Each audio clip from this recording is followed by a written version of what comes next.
Well, you never told me that. Not me.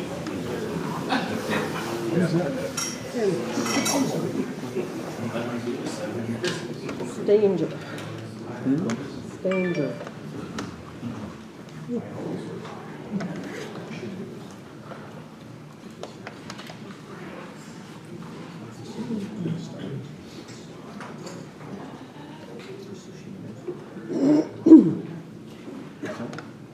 Okay, good afternoon, everybody. Glad you all came out this afternoon. I guess we do have a bit of a process for today, and as you can see that there are a number of delegations. Unfortunately, Councillor Bazarowicz was here this morning and not able to be here this afternoon. And we do have one person on Zoom, and I'm not sure if they're going to speak a little bit later or not, but I just want to go through the process for this afternoon, if I could. As there are a number of delegations this afternoon, I would like to explain the process for our meeting today. First of all, our CAO will review the PowerPoint and related documents which are on the public agenda. Then Council will hear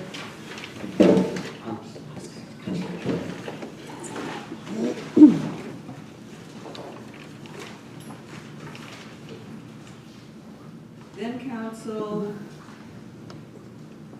will hear from the public, and as there are a number of delegations, Council would ask that if one speaker has presented the same information that you were going to speak on, if you could just let us know that it was already said, and we can move on to the next delegation.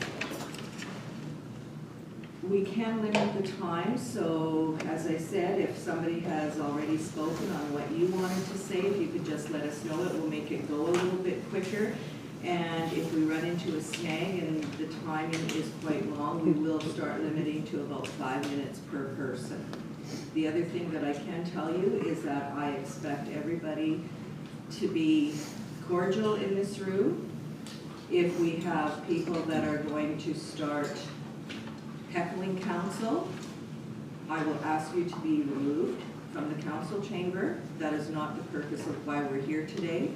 We want to have a good discussion on this, as I know that it has hit a very, very sore spot with many people, and I would like to have the best dialogue that we can with everybody, to be cordial to each other and remain, I guess the best word that I can use, respectful of each other. So with that, I'm going to ask our CAO to go through the PowerPoint presentation that has been prepared for this afternoon. Thank you, Madam Mayor.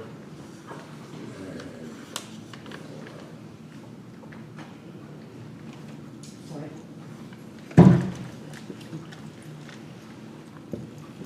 129, right on time.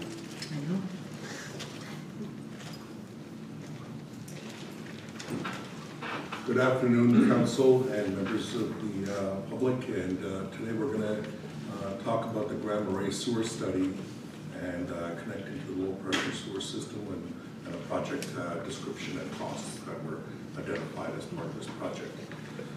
To first start off with the Grand Marais engineering study. The Grand Marais engineering study was initiated by the Arm St. Clements with the Manitoba Water Services Board in order to determine if in the future wastewater system was to be implemented, what would be the design and options available, and that was it.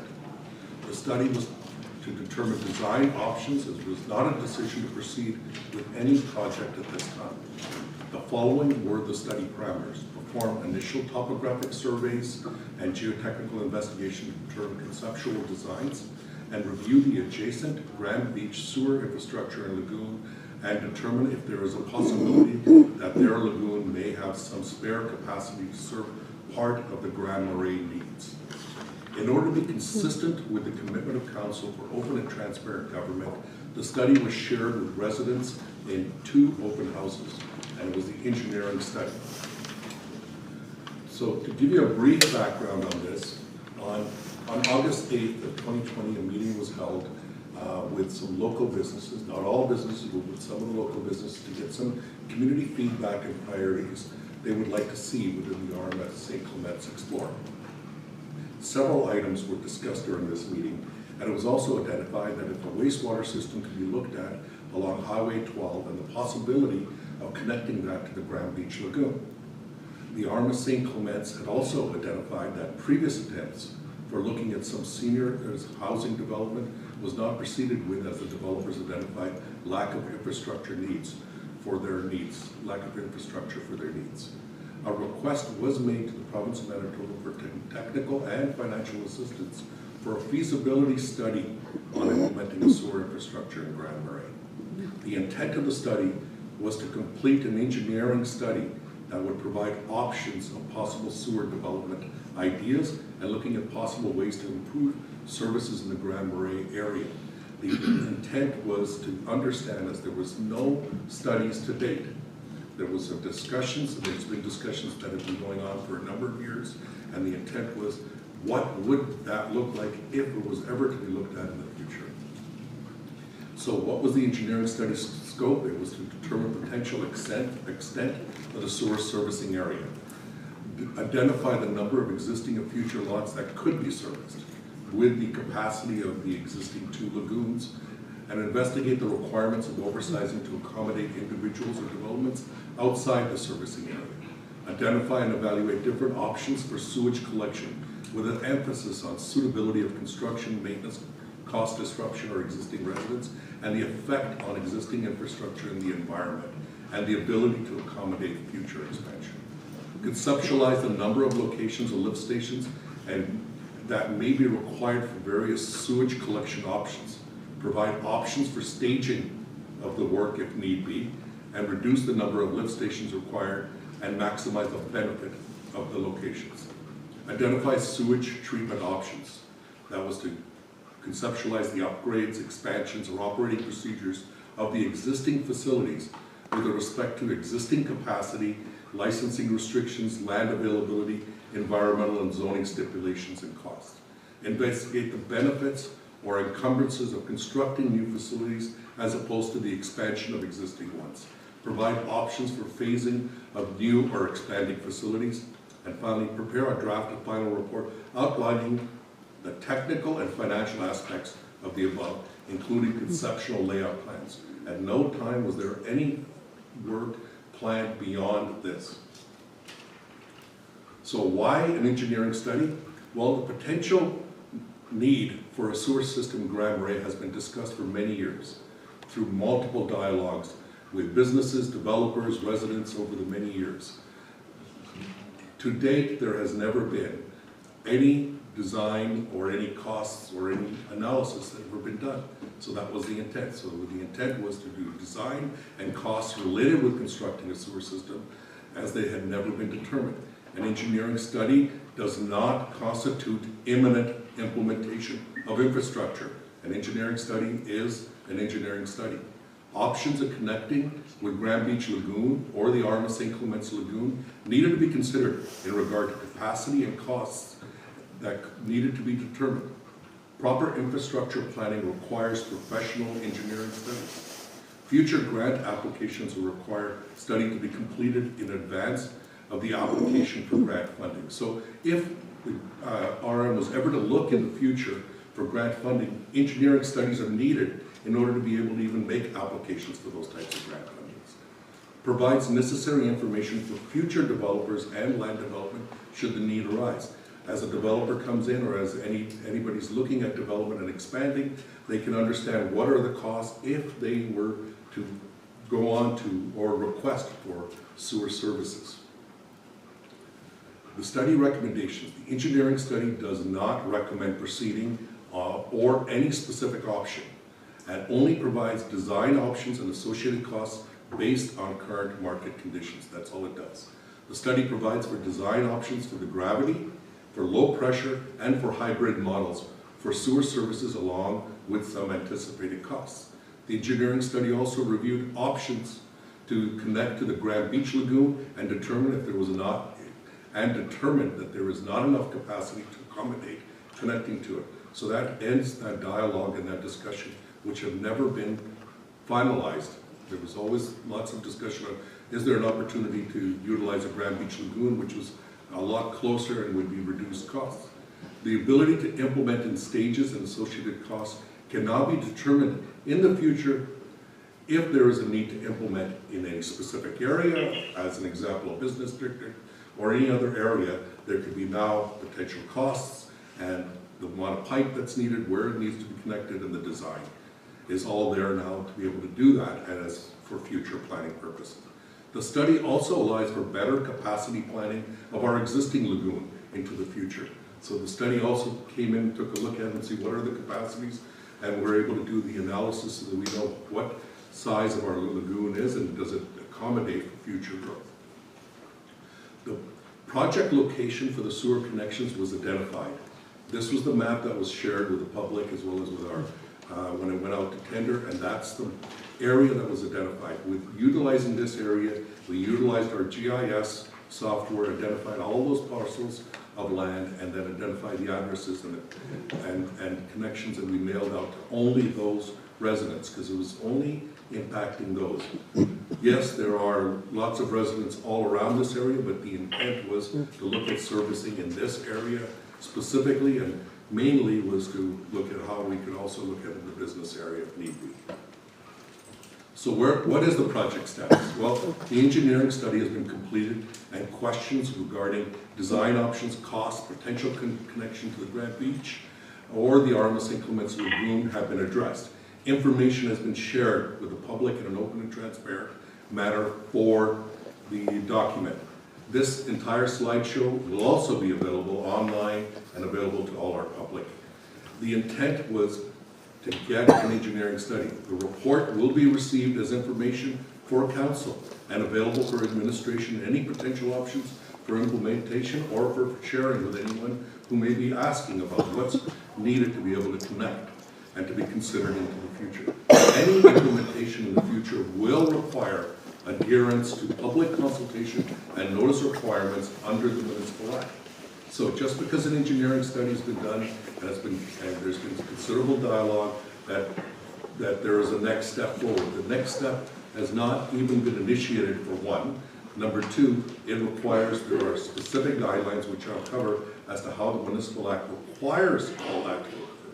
So what we are talking about today and what we've shared with the public and what we've continued to share consistently, even at the open house, was this is an engineering study and there is no other plans beyond that.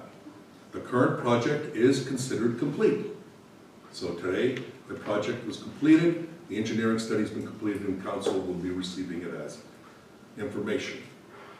So there's been some discussion as to what would happen if there was a need and an analysis. Yes, there was information gathering, survey was done. It was not intended to be a survey to make a decision, it was a survey for information gathering.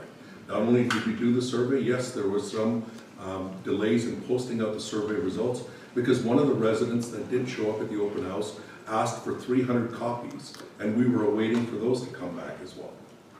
They said that they weren't enough that were distributed. Those 300 copies were made, were sent out. We only received maybe less than a handful that came back and that were included into the survey. The public, so the question would be, is there an intent to move forward? There is no intent to move forward beyond doing an engineering study, which the RM and the administration has recommended and needs to be done in order for us to be able to perform our jobs and to be able to plan for the future and understand the impacts of infrastructure. Public, if that was to happen, it would require proper public consultation at the beginning, which means there would be notice given, and there would be public consultation, there would be open houses and discussion that we're looking to put the sewer system in. That's not what was happening. It was a public open houses to show an engineering study. Why was that public open house? Why did that public open house occur? Because when the engineers were working in the field and they were doing test holes, many residents came in and asked what was going on. As many engineering studies occur, in this case to be open and transparent, it was decided that we would have an open house to share that engineering study. That was it. It's an engineering study. So if there was a plan to move forward by council. It would require proper public consultation with proper public notice letting everyone know what's happening. Then a public hearing on a plan would have to be held by council, where all residents are notified of that public hearing, have an opportunity to come and discuss this. And they have to seek, there would never be a plan to move forward with a major infrastructure project without first applying for provincial grants or federal grants to do those projects to minimize the cost to the ratepayers. None of that has occurred. Determine the number of residents that are interested in the sewer infrastructure. That process would have to be started. Then you would have to determine and implement, not only that, then only if it's needed to be implemented in a specific business area or section, then only the interest in those areas will be determined. So once you've gone out there and asked all your residents who's interested, we're looking at putting this, are you interested? Some may say, yes, I'd like it in this area. If there's enough of an interest in an area and it makes sense, they might design an option that looks at those particular areas, or in a business district, or if it was a major development or something. Again, council then has to pass a resolution. So all that other work is all that public level of consultation, none of which has occurred. Then council would have to pass a resolution for a local improvement. That is in the act, in the municipal act, as to what they have to do. And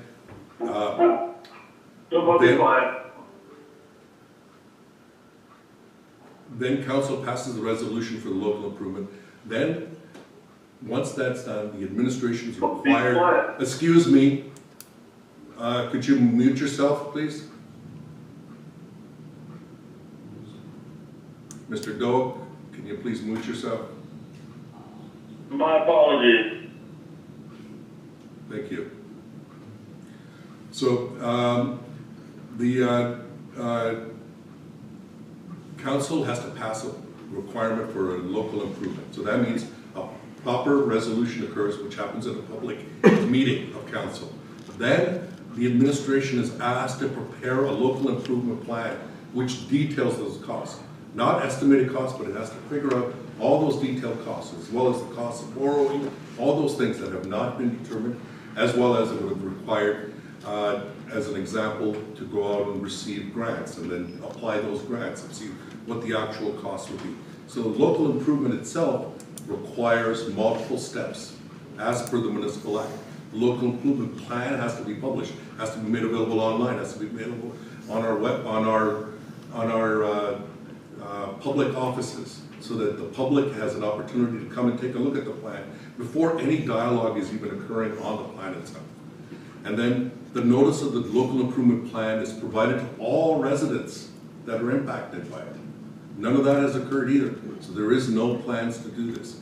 A public hearing is then held to outline the details and the costs. And at that public hearing is when there's a determination of the number of people that are interested and how it will happen, and and a vote occurs, because you have to be able to determine, as per legislation, that if 2/3 of the people that are being impacted are against it, it is defeated. A local improvement is defeated if 2/3. There has been no vote to that regard and no plan for any vote to that regard.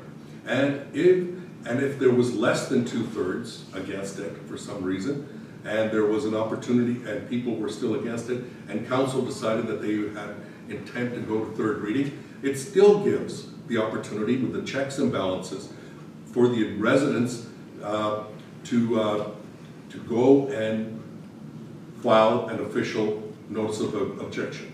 When the official notice of objection, if there is more than 10%, so even though you needed less than 2/3 to object to be able to proceed, but if there was only 10% or more against, it goes to the municipal board.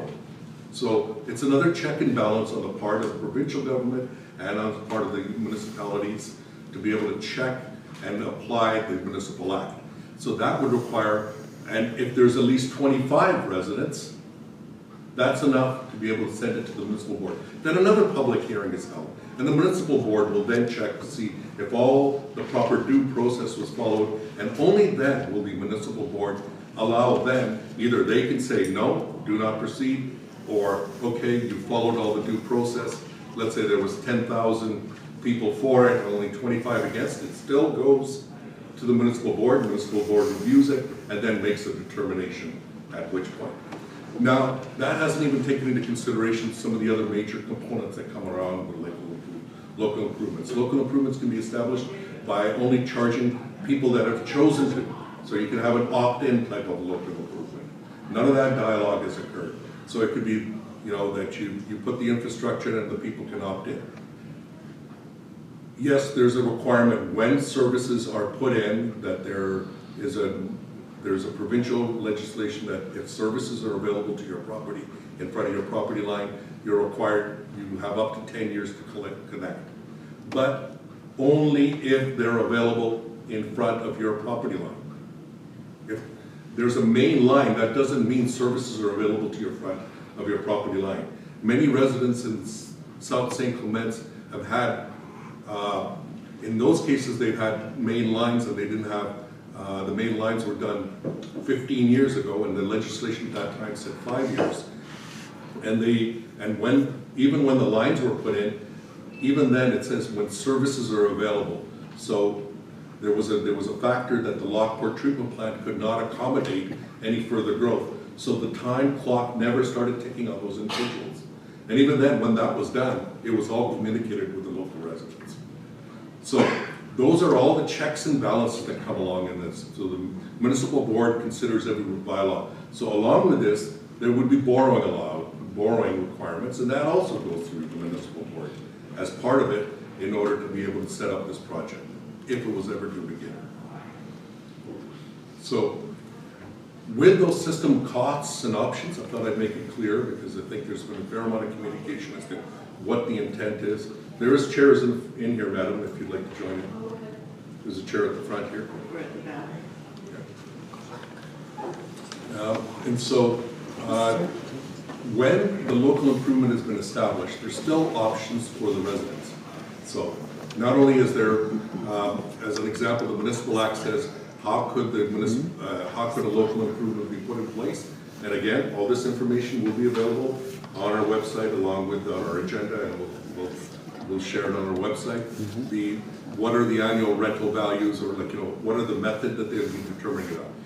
And it can be on a parcel of land. So each parcel of land that's being impacted or that will be connected, that has the potential. If it's an empty parcel of land, there's no potential, that they're not impacted, they wouldn't be required to connect. Those are all the various things that are taken into consideration. As part of that, the parcel of land that's, if council had decided they have like a full local improvement, which would be all, as I mentioned, as part of the dialogue, or it could be on an opt-in, which have happened. So an opt-in is people choose as part of the local improvement that we want to be part of it. And then council makes the decision at that point, is the financial benefits there to be able to put it in place, because it's costs only. This is not a revenue generator for the RM. This is a cost related to implementing the infrastructure.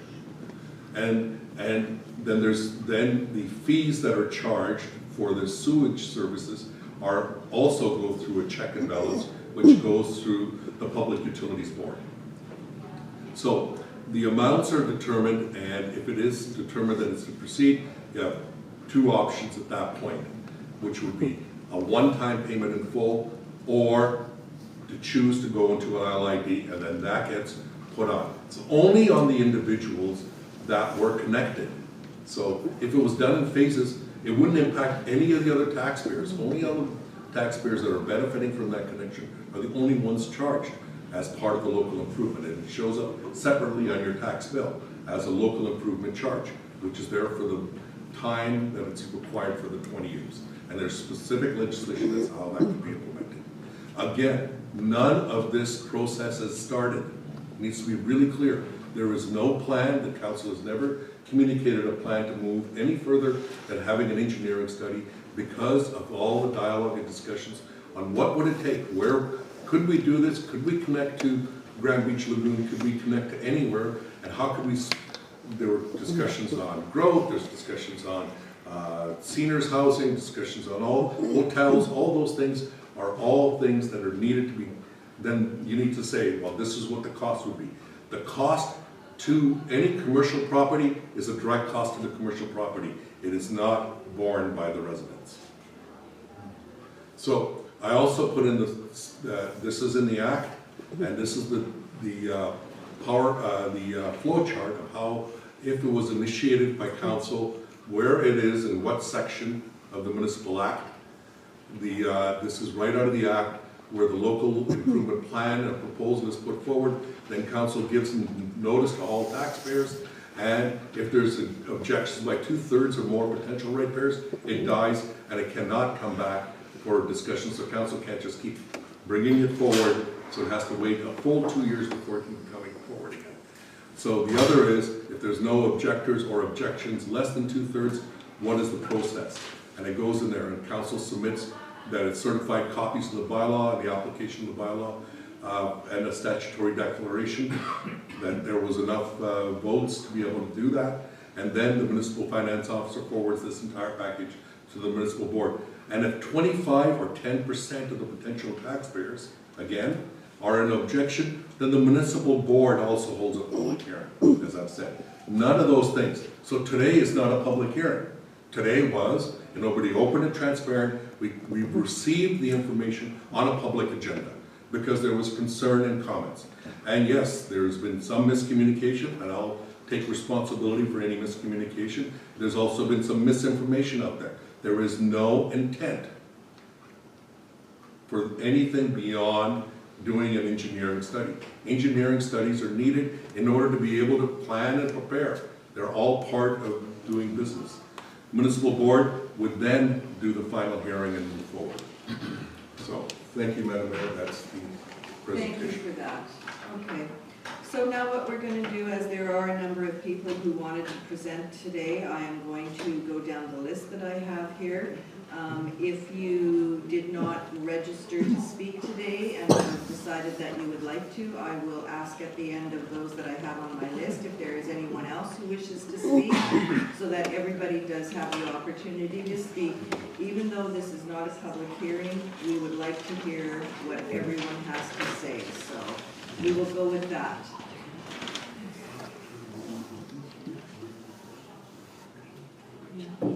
Well, thank you. And our engineer company that was hired was WSP Engineering, and the lead engineer on that project, Bill Brandt, is also here to address any questions related to the engineering study. And we will do the questions at the end of all the presentations. So, okay, the first name I have on my list is Maria Picta. If you want to just come to the podium and state your name for the record and your location so that we have it on file, and then you can give your presentation. Okay. My name is Maria Picta, that's P-I-K-T-A, and I have a cottage at 11 Oak Avenue, but my address in Winnipeg is 34 Hutton Street. So, good afternoon, Madam Mayor and Councillors. First, I want to thank you for this presentation. It was very informative. Unfortunately, it wasn't available previous to this meeting, so my presentation is based on the information that was at hand when I wrote this. I do touch on a lot of the points, and I would like to just proceed with it. Okay, so I had asked to be a delegate to speak on the proposed Grand Marais sewer project. And on behalf of the residents of Grand Marais, I am here to present a petition that was started on August 3rd, 2022, the second open house.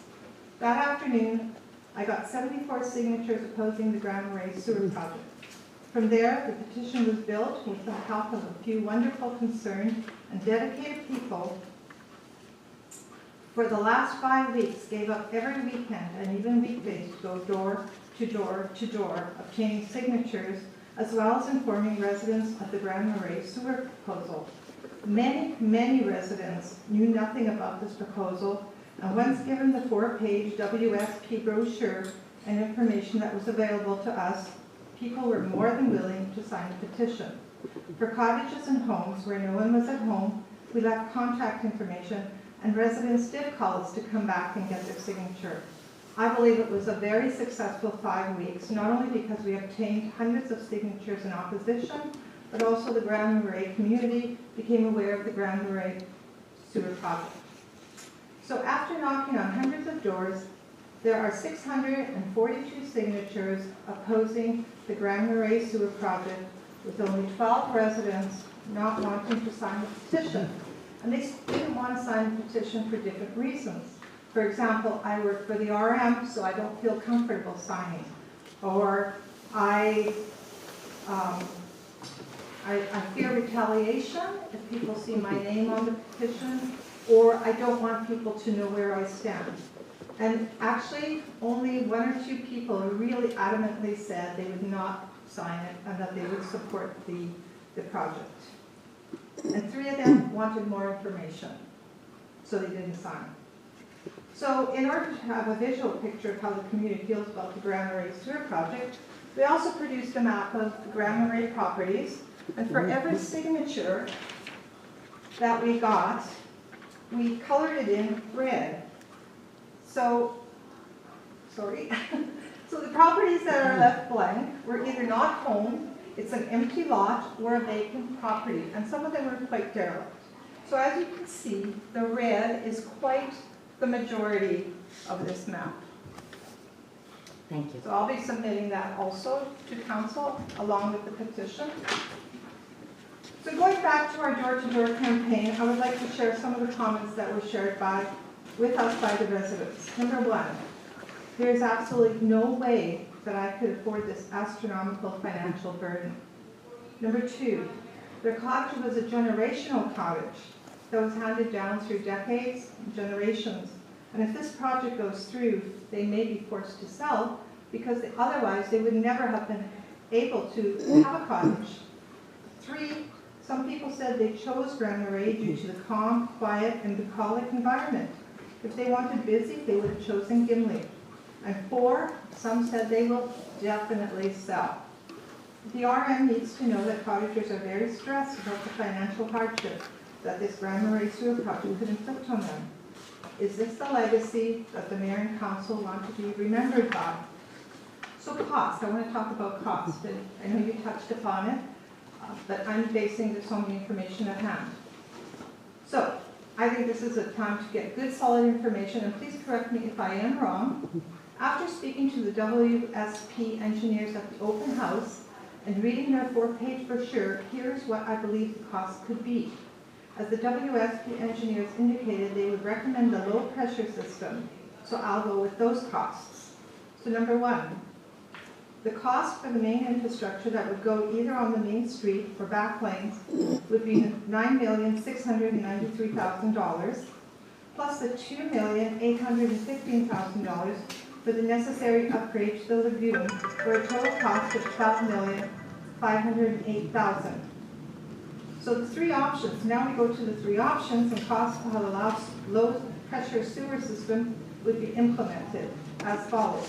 Type A, and this is, if I could just, I have it here. Here's the WSP brochure. So I'm going with type A, B, and C. And this is directly from the engineers when I asked them about the cost. The 3 okay, so type A would be an existing holding tank with a pump out control chamber added to it. That's $8,000 at this current anticipated cost today. Type B would be if you have an existing septic tank with an added submersible pump added to it would be $7,000, and type C, a new septic tank with a submersible pump, and that would be if you did not have a holding tank, or if your holding tank was leaking or not up to code, that would be $13,000.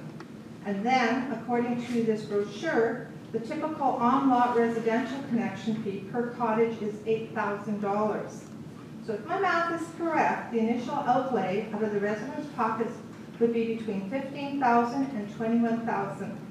And this does not even include the main infrastructure price of the $12,508,000, which will be paid by only the Grand Marais residents, and as I understand it, no other part or no other residents of the RM of St. Clements.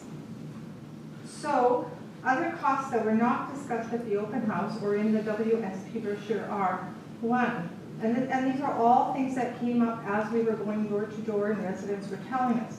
Well, what about cottagers who have their holding tanks under their deck with the trap door used to access the tank for pump ups? Will the deck have to be removed so the excavator could dig up the existing tank and insert the new tanks? Two, what about situations where the holding tank is inaccessible because there is very little or no clearance on either side of the cottage or home and there is no back lane? Or fences that have been put up, or mature trees that now line the borders of the property, or sheds, garages, or other structures that have been built? How will the excavators get to the holding tank? What about ratepayers who don't have a water source? And we do have those. Will they be forced to obtain a water source, such as a well or a water cistern? What will be their options? And four, and finally, the cost to remediate our properties to where they were before the excavators came in. These are all financial costs that I believe would be the responsibility of the ratepayers. So if this project goes ahead, there is very little to no benefit to the residents of Grand Marais, as we are getting our sewage pumped out now at a cost of a few $100s a season. But if this project goes ahead, we will still get our sewage pumped out, but with a huge price tag to pay for the additional tanks sistered up to our existing tanks, piping to the main infrastructure, paying for the main infrastructure on a tax assessment over 20 years, maintenance costs for the service, increase in our taxes, and a possible frontage levy, which is just another tax. This is not a financial burden that Grand Marais ratepayers can take on. According to the 2021 census, the greatest population in Grand Marais is 65 years of age and older. These are residents who are on fixed incomes, low incomes, and retirement incomes. I would also like to point out that it currently costs me an average of $300 a season for my sewage removal. If I have to pay, say at the low cost of $15,000, it would take me 50 years to break even. So my question is my math correct? And if not, what is the true cost that the Grand Marais sewer project will be to each taxpayer in Grand Marais? I have another. You're getting close to the end of your time, so I will warn you on that. Then I better talk quicker. Several Because I weeks have a ago, lot I of people spoke that to also want to speak, so. Several weeks ago, I spoke to an RM representative in the water department as I was trying to find out more information as to why this project is only being considered for Grand Marais. The reply I received was due to the fact that we are a lake community and required to implement the sewer project to avert any potential damage to Lake Winnipeg. I would like to point out that at this time, and to my knowledge, we have never had a boil advisory or contamination of any sort. So it appears to me that the RM of St. Clement is taking the environmental angle to justify the implementation of the sewer project. So I asked if this was truly about protecting the environment along Lake Winnipeg, are all the other lake communities such as the Pony, Patricia Beach, Lakeshore, Halcyon Cove, are they to get the same sewer infrastructure? And the response was no, and the reason why was there was not enough population density. I then pointed out that if this was really about the environment, then I believe the RM would include these communities. I will skip some of this and go down to, rumor has it that the reason for the RM of St. Clements is looking to implement the Grand Marais sewer project is for development. Rumor has it that investors are looking to build a hotel and or condos, but will not do so unless there's sewer infrastructure.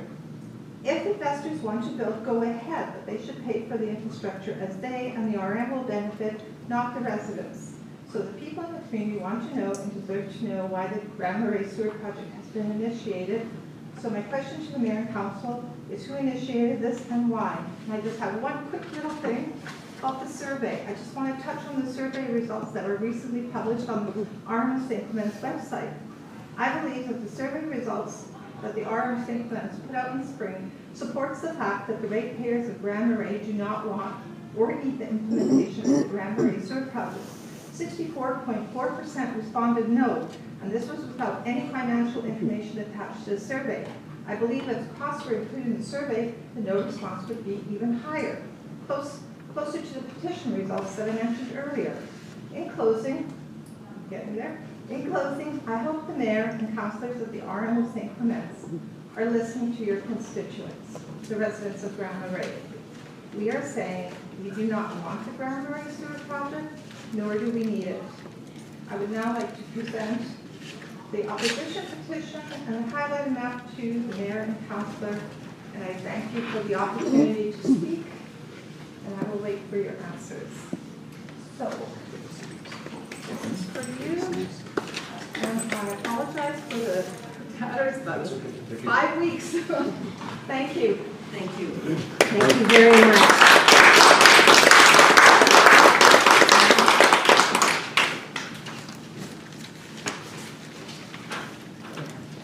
Okay, the next person I have on my list that is wanting to speak is Jana Betoff. Hello. Right, mine's gonna be all chalked up because I don't want to redo stuff you did and touching like, you know, you're saying that it wasn't actually being planned to go forward. I'm not sure why you put a bunch of money into a survey if you had no plans to go any further. I just want to ask you a quick question. You said someone came and picked up $300 for that, or 300 copies of that survey you put out. It says here that you guys have sent out 497. So of those 497, or 300 of them that some person picked up? Like, did you mail out only 197 and then you picked up the 300, or? We mailed them all out, and somebody said, well, we didn't get it. There were several people So that you somebody mailed said. out We 497 and some people felt that they didn't, so an individual said, can I have copies so that I can hand them out myself? And he picked those up. That, we sent out to the areas. There were also people that were requesting part of the survey that were not even within that area, such as Lake Shore Heights. I was part of helping with the petition, and when we were going to it, a ton of people were like, what, there was no survey, I never got one, so I guess a lot of people didn't get them or thought they were junk mail, I'm not sure. Anyway, I was just, I think I'm gonna go first. She touched on that it's really expensive, the amount you're proposing, because most people only spend, like a lot of people only spend 1 or 2 weeks a summer up at their cabin, so spending over $20,000 on this system is really astronomical, and usually their septic costs are like $200-300. As I went around, lots of other people raised many points to me. I think I sent emails to you guys, hopefully you all read them, but a lot of people, like I said, can't afford it, they inherited the house or the cabin. A lot of the residents are old, they're like 65 plus, and they're retired, they don't have the money to be putting out stuff like this.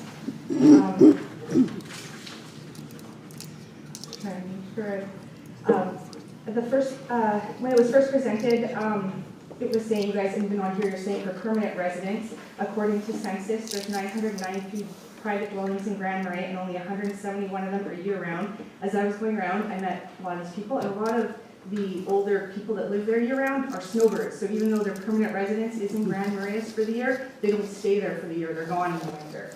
So I thought I would get friction from the year-round residents, and almost all of them weren't interested in having the system put in.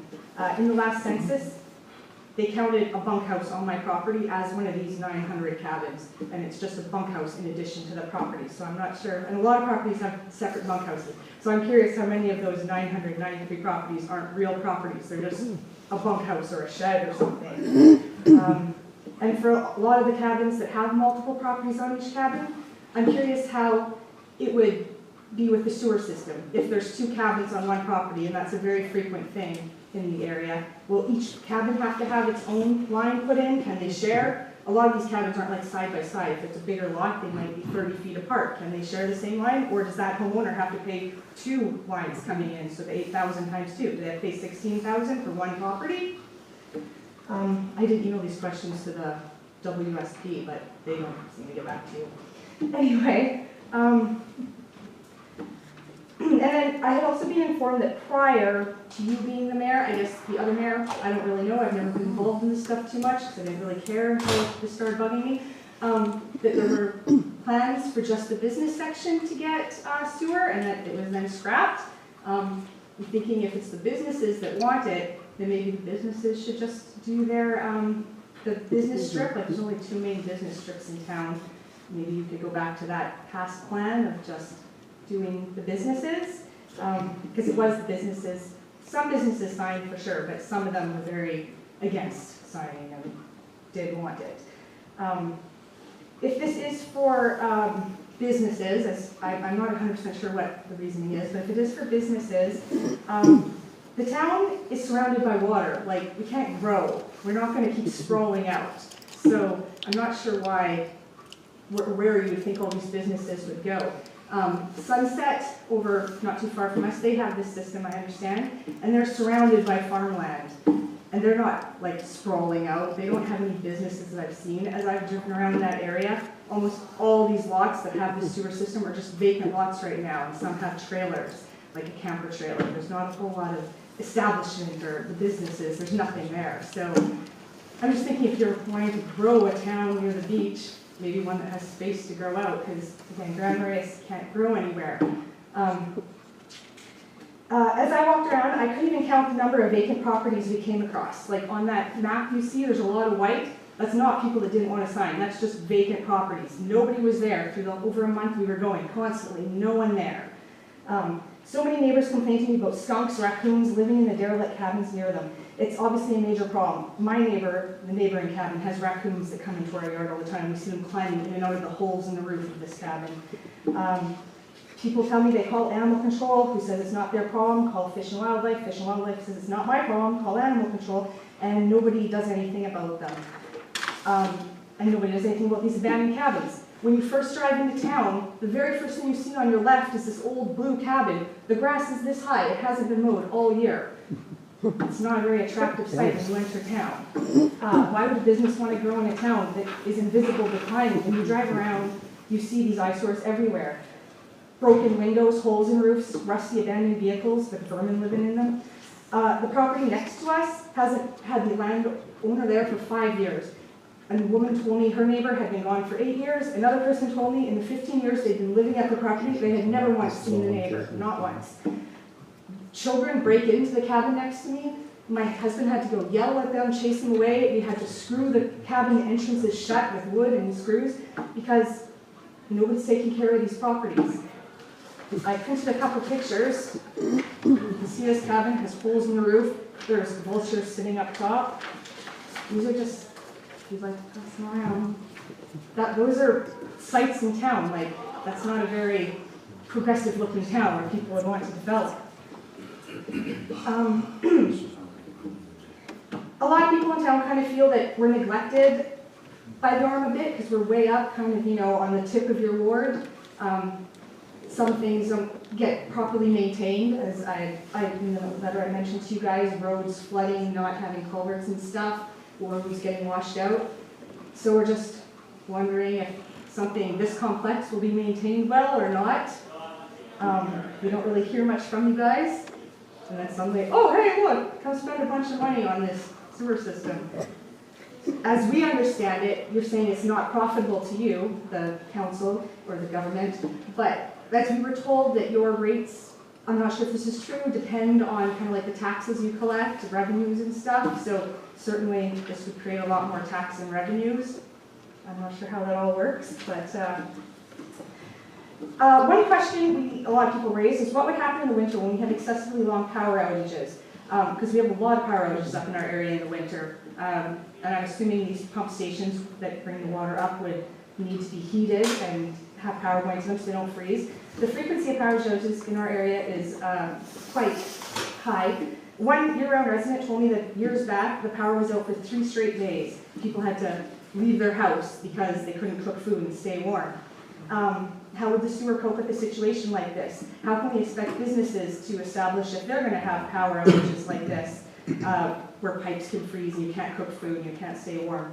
I'm told that we only have one line coming in, one power line coming into town that is the only line coming in. And so if it's damaged or something happens to it, we have no power until it's repaired. So many residents suggested that perhaps a project to help development in our area would be to bring in a second power line. So if one power line goes down, you can switch over to the other so that we don't have these long power outages. Like I know myself, even this winter, we have a year-round cottage, so we had the power on, and I was getting notifications from Hydro that the power had been out. It was like over 12 hours or something, and I was like, oh my goodness, should we drive up and drain the power or the water line so it doesn't freeze? Like, this is obviously a problem in our area. The impact on the environment is another topic that you guys have suggested, I guess, that would be helpful. I'm not sure how that, I'm a big environmental guru myself, but I don't see how this would actually benefit, because right now everybody has one line going from their cabin to their tank. So just one direct line, not a lot of spots for leakage or problems to occur. Whereas this sewer system is going to have thousands and thousands of connections that could leak and have problems, particularly the one going through the marsh. If it's leaking in the marsh where no one can see and it's surrounded by water, how would anyone know that sewage is leaking into the marsh? There are, I'm aware, a few leaching beds, is that what they're called, still active in town. If that's the problem, because obviously that's not ideal, can't we just, say that those aren't allowed and make those people upgrade to a proper holding tank? And someone had mentioned to me, oh, maybe the holding tanks are old and leaking, but part of the sewer system still uses everyone's existing holding tanks, so that doesn't solve that problem in the first place.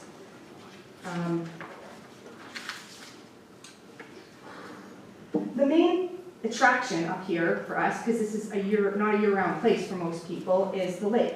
And the lake is not doing very well, as you can all probably have heard. Like currently, when you walk down to the lake, it's bright green right now. It's filled with algae. And the lake is going to die if we're not giving it more attention and taking care of it. So I think that that's maybe where we should spend our tax dollars and our efforts, is to save the lake. People aren't coming up for flushing toilets. They're coming up to enjoy the lake. And if the lake dies, there's going to be nothing. No one will be up there. So there's really nothing else up there than the lake and some trails. I have tons of other stuff, but I know there's lots of other people. Yes, there's lots of other people. I'll give you another minute or so. Hey, so I was just going to say, I am currently, my family would like to actually move up here full-time, permanently. And if you want a town to grow, you need permanent residents. As I pointed out earlier, it's all mostly elderly people near retirements. To have a town that's going to flourish and develop and grow, you need jobs, which there's not really a whole lot of. I'm self-employed, so I can work up there. It's not a big deal. The commute to Winnipeg or to Selkirk to buy groceries would be annoying, but I could live with it. But one thing that is deterring me every time I find a house I think that maybe I could live here is I keep thinking about the schools, and there are no schools. So my kids would have to sit on a bus for like an hour to go to Selkirk, and from what I hear, the Selkirk school isn't. There are schools. There are schools. For high school. My kids are in high school. So I'm told the only one would be Winnipeg or Selkirk, and then maybe up in Pine Falls or something. But either way, that's an excessively long bus ride. Because where I live currently, I'm only a 10-minute drive from the school, but the way the bus goes, my kid is on the school bus. They're on it for 45 minutes. So if the ride is already an hour and then they're making stops. Okay, let's see if we can move on. All right, I was just gonna say, on what we're here for. And a hospital would be another thing that would help the town grow, but even if our town was growing, there's no room in town for a hospital or a school or any of this. There is no room there because we're surrounded by water again. So there's just very few vacant lots and none would really be big enough to accommodate any of this. All right. Okay, thank you. Thank you. Okay, the next name I have on my list is Maureen Morrish. Is she not here? Okay. I will move on then, and if she does happen to come in, I will call her later. Eric Chipman. And I will warn you before you start, we're getting a little bit longer than we would like to see, so I'm going to ask you to try and shorten it up a bit. Thank you. I've been we own property out there about 20-something years now or whatever. We've got 4 cabins on our property, which be pretty hard to run pipes to and all that. We got outhouses that we're fine with. We don't spend a lot of time up there. We don't want sewer in Grand Marais. The 3 of us anyways on the property. The other one didn't get the survey. We already have outhouses. What sense does it make to have a sewer with no water? Majority of the owners do not have wells who warrant a sewer system. The sewer ends up in very similar places anyways for treatment. Grand Marais is predominantly a seasonal use with a few year-round residents in comparison. Will only benefit year-round businesses and residents. It is their choice to reside or conduct business in Grand Marais. There was no sewer when they bought the property, then they knew it.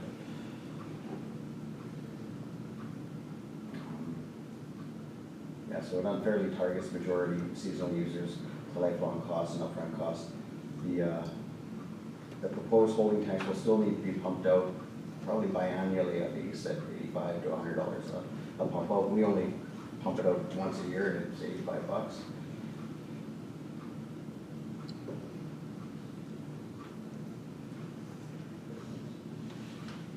I'm just kind of curious what the engineering costs were for this company to go out there and do whatever core drillings and that they did, because I think that the first start in something like this would be a proper informative survey to the residents of Grand Marais, the people who would bear the cost of not only the engineering, which probably rests on the whole St. Clements, but I think that would have been a good step. We have compost toilets already, which are pretty environmentally friendly on our site, as well as with 2 outhouses that get pumped out for, again, $85 a year. And that's really all I had. Okay, thank you for that. Okay, the next name I have is Fran Chester.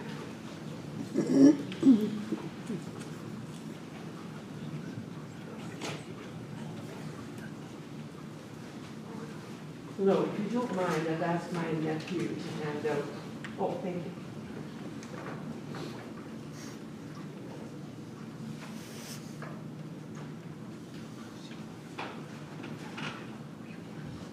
My name is Fran Chester. I live at 21 Oak Avenue in Grand Marais. In front of you is a picture of our cottage. We will be celebrating its centennial in 2023, next year. The building has taken on several facelifts over the century, but entering it has always felt the same. There's a sense of comfort, a sense of belonging. It is a place of refuge from the busy, hectic pace of city life. It is a place where family and friends can gather and enjoy peace and tranquility together. It is where we can watch the beauty of nature in our country. It is where we can enjoy a glorious sunset over a beloved lake. It is where we can finally exhale and relax. These sentiments are repeated many times over on every street in many homes in the village. As you've heard before, Grand Marais is not an affluent community, but it is rich in antiquity and history. Grand Marais began as a small Métis fishing settlement in the 1800s. It blossomed in the 1900s with the arrival of the railway that brought throngs of people to the beaches. Many, like our grandparents, bought properties and built modest summer homes. Residents on our street have known their neighbors for many years. Generations of friendship have stood the test of time. We call them our beach family. We look forward to spring so we can gather together once again after a very long winter. This is a social fabric of the community, a sense of belonging that holds us here generation after generation. There is a spirit in our village which was molded by our ancestors and has been nurtured by generations that followed. Unfortunately, a sense that the municipality is out of touch with the essence of Grand Marais is prevalent among many in our community. We appreciate the municipality's desire to encourage new commercial development in the area. We can see the need that all new development should include plans for a municipal sewer system, but such a system is not needed in the established village at this time. Citizens of Grand Marais are not averse to commercial development, but we ask that the municipality encourage the type of development that celebrates our uniqueness and befits the antiquity and the history of our community. Last year, the mini hut on Grand Beach Road that had been vacant for decades was resurrected. The community was supportive of the new owners and their endeavors to bring the mini hut back to life with new twists. We were excited while we waited for the grand opening. Throughout the summer season has become a hub for the community, with the owners hosting inclusive activities for all ages to enjoy. Other seasonal businesses on the Grand Beach Road have renewed their focus, bringing back life to the strip, similar to what it was when we were younger. But it's unlikely these seasonal businesses will transition to year-round operation. On the RN's website, Grand Marais is described as, and I quote, a sleepy little town that comes alive in the summer and thousands of visitors head to Grand Beach Provincial Park, one of the most popular tourist locations, end quote. Grand Marais will always be a seasonal community and a summer tourist destination. In these times of economic uncertainty, the heavy cost of implementing a municipal sewer system in the established areas will not only be a significant burden, financial burden for residents, but there is a danger that our social fabric, developed over generations, that keeps our village a pleasant place to be, that holds us so many here, may be lost. If I may, I would like to present 147 letters signed by 165 taxpayers of Grand Marais who are in opposition to any proposed plan for a municipal sewer system in established areas of the community.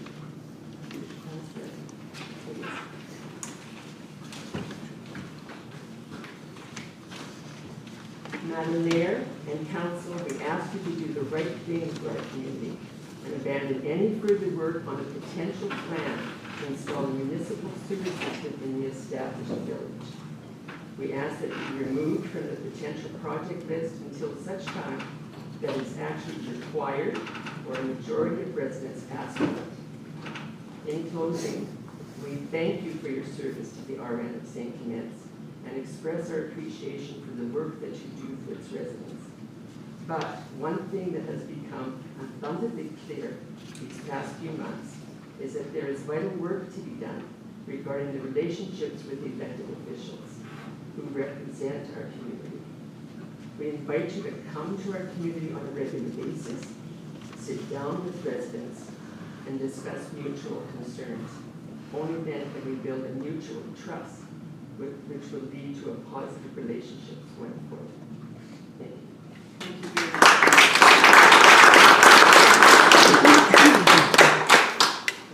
Okay, the next name I have is Leslie Crouch. Hi, Hi. they've said it all.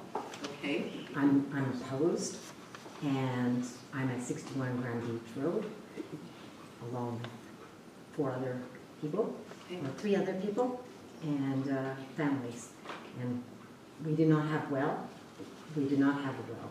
So if we had a sewer system, we could not flush a toilet.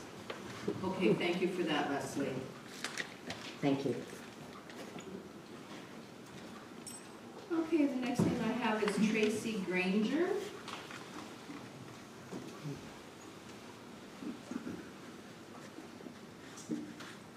Public speaking is not something that I do. So if I get emotional, please bear with me, and we'll try and keep it brief.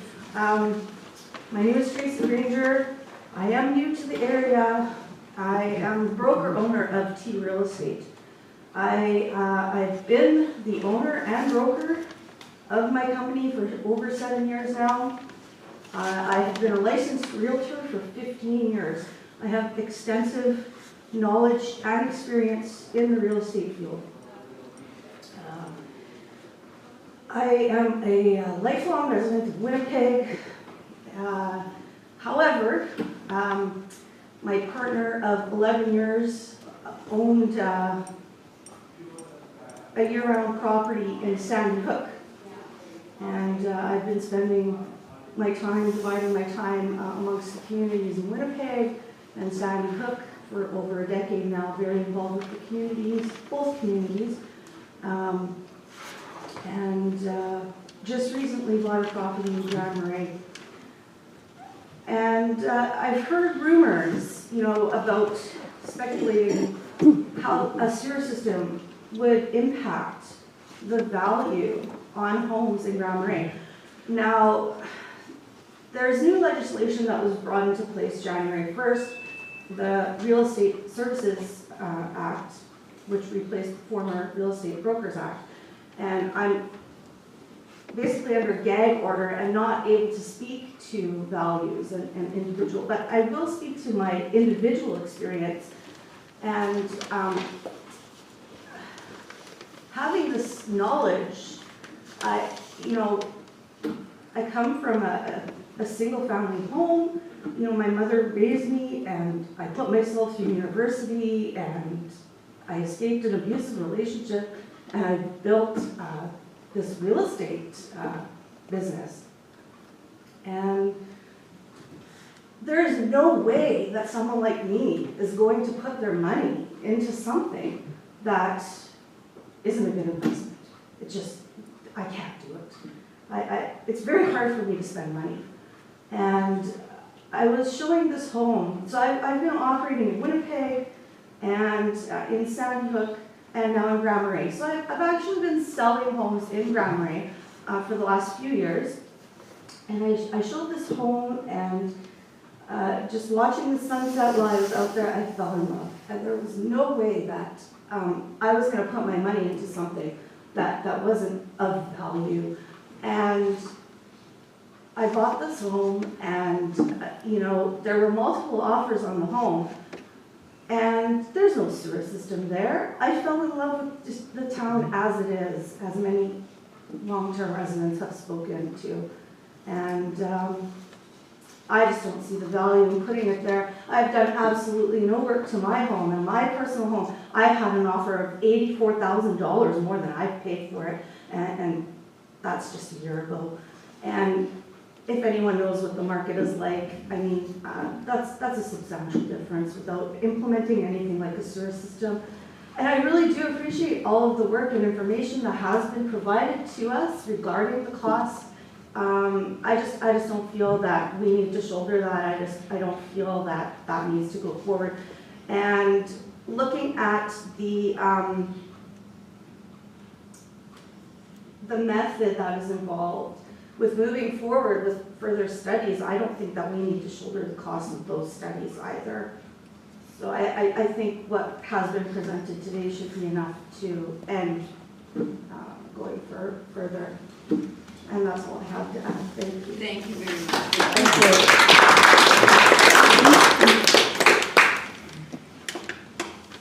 you. Okay, the next name I have on my list, and I hope I'm going to pronounce this properly, Diane Domartarski. It's not here. Not here? Okay. So then I have Elizabeth Redston and Allison Giardino.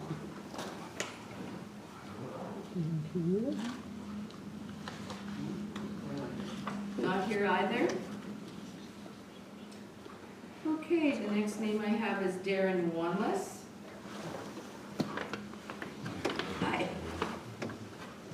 Thank you. My name is Darren Wanless. I presently have a cabin with my wife and my wife's family at 27 Pinehurst in Grand Marais. We also recently bought a place on Henderson Highway in Narrow, so we actually have 2 properties. So I made the joke of actually running for council. My wife quickly slapped myself up. She said I had no time for that. So thank you all for sitting on council and for operating the RM. I've actually used to work for this man over here, Bill Grant. He's a great colleague, and I admire everything that he's done in the years. I've been attending municipal conventions for many years as well, as a supplier, as a sales rep. But I'd like to thank all the councillors and Madam Mayor for what you guys do and for bringing ideas like this to the community. Everybody else has touched on certain things, but I'm just going to mainly focus on that if a project like this were to proceed, I see some issues with the design or potential construction that could cause limitations and cause extra expense. As Mr. Joshi said, the next steps would be if council approves and goes forward, then there would be other consultations, so I realize that. But it would be good to have that information as well. One of the main issues that I see, and actually, just to backdate, one of my first projects in engineering, because I actually worked as a consultant as a CET, but I helped build water and sewer lines throughout the town of Plumas back in 1995 with the Water Services Board. That was one of my first projects, and it felt like a rock star because here you are spending 3 months in this town putting water and sewer lines to people who had nothing. They just had, in some cases, they had septic tanks, some had fields, some had houses. But this was their first running water. But that's one of the major things I see is that if development is truly to happen in the RM, if this is one of the mandates that the people, the residents do get together and say, yeah, we do want this, I don't think anything without water can really be quantified because sewer alone will not bring development, whether it's in the town proper or over on the east side. But as for the design, when reading WSP's report, they state that the gravity sewer option is going to be the most expensive and therefore the less feasible, which is true. The terrain in Grand Marais is too hilly and you would have to put in too many lift stations to pump the gravity collecting system to the force main out to the lagoon. So that is true. So really the main focus point should be, as the report states, the low pressure sewer. The biggest issue with the low pressure sewer design is it's going down the back lanes. Now, I'm not sure how many of you have driven down the back lanes. In the report, it states that the lanes are narrow, but generally clear and easily drivable. Are you able to put a PowerPoint if I give you one up? If not, then no worries. I have some pictures. If not, then no worries. So the lanes are they're actually only 16 feet. So that's the legal right of way. So 16 feet to many people is probably from here to that wall across, if not less. So a 16-foot right-of-way is not much room for an excavator, especially if you're having to swing and dig and put the dirt. Where would that dirt go? It'll have to go onto the properties, onto the residential properties. And if there's trees there, you'd be knocking the trees. Also, don't forget that down the back lanes, on most of these back lanes, are also the hydro poles. So the hydro poles are there, and they're usually within 1 foot inside the right-of-way. So now that 16 foot is now 15 feet. And since you can't place it closer to one property than the other, you would place the pipe down the middle. Now I know that in the report, it talks about directional drilling. Directional drilling, for some people who don't understand, with an excavator, you have a big machine digging a trench. A directional drill is amazing, it's great. You can put a pipeline from here to that building and only have a hole here and a hole there. And they literally steer a steel snake underground to wherever it goes. The problem with that, though, is that you also need good soil conditions. Sand, it tends to wander, but rocks are not your friend. So if you hit a rock, you have to stop, dig up that rock. And we're not just talking about a little rock like this. There are large rocks. Even in the report on the geotechnical, test hole 2, which was over by the community center, at 2.8 meters deep, they encountered glacial till or rocks, and they couldn't dig any further. So a standard pipe is usually 8 feet deep, 2.5 meter. So 2.8 meters, only 1 foot lower. So 1 foot underneath that test hole, they couldn't dig anymore. That means they would also not be able to drill effectively. So I'm not saying that this couldn't be done, it's just that the costs would be significantly higher. So when I actually sat down and I did my cost analysis based on the costs, I actually came up with numbers that were 20% higher.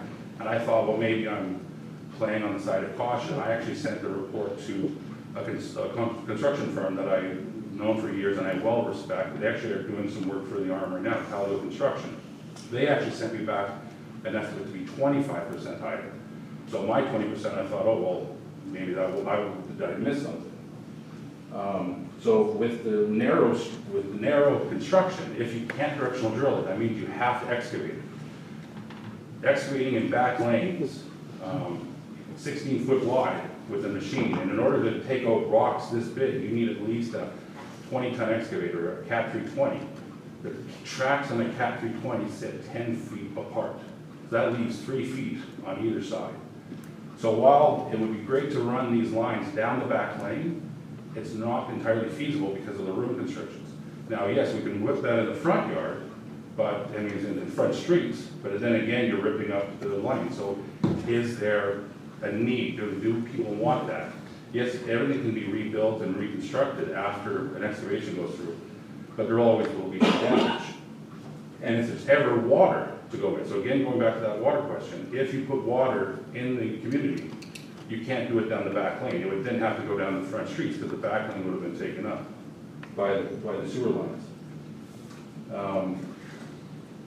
Then the other thing is, with all these rocks, it's not just a matter of some of the rocks. If you've ever driven at 3rd and 3rd in Grand Beach, there's that big, I call it Popper Rock because I would let my son go and climb it. It's literally half the size of this room. Now, is that the only rock that's in that community? No. Probably not. Yeah. So also talking to Palio, they said you would also have to allow for not just, in some cases, a little bit of blasting if you actually have to go through a giant rock like that, because you don't know. If you just come along and dig a trench or you have a directional drill and it's not going through, then then you can't start something and just say, okay, well, enough of that. So this was also some of the issues that I didn't realize this, but 10 years ago in Sunset Beach, a company called Outdoor Solutions had started a project for doing the sewer line that couldn't actually get finished by then, so Talaga stepped in, and one of the biggest issues they had were rocks. And the rock tables and the rock formations in that area are not as severe as in Grand Beach. The whole reason that Grand Beach exists is that it's literally a glacial rock formation that has been left by the scouring of the glaciers going by, and that's literally just a hill of rocks.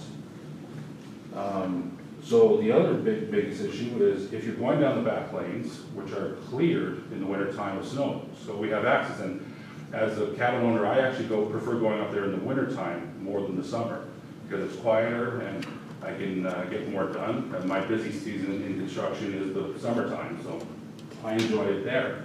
And thank you for cleaning the back lanes of the snow, because I can get into there. So, but also, that means though that same issue that happened in Winnipeg those years ago with the cold weather, water lines that were only 10 feet under the roads going to houses across the streets were freezing in the wintertime, because normally an 8-foot depth bury is fine, but when it goes under a road, we bury them at 10 feet.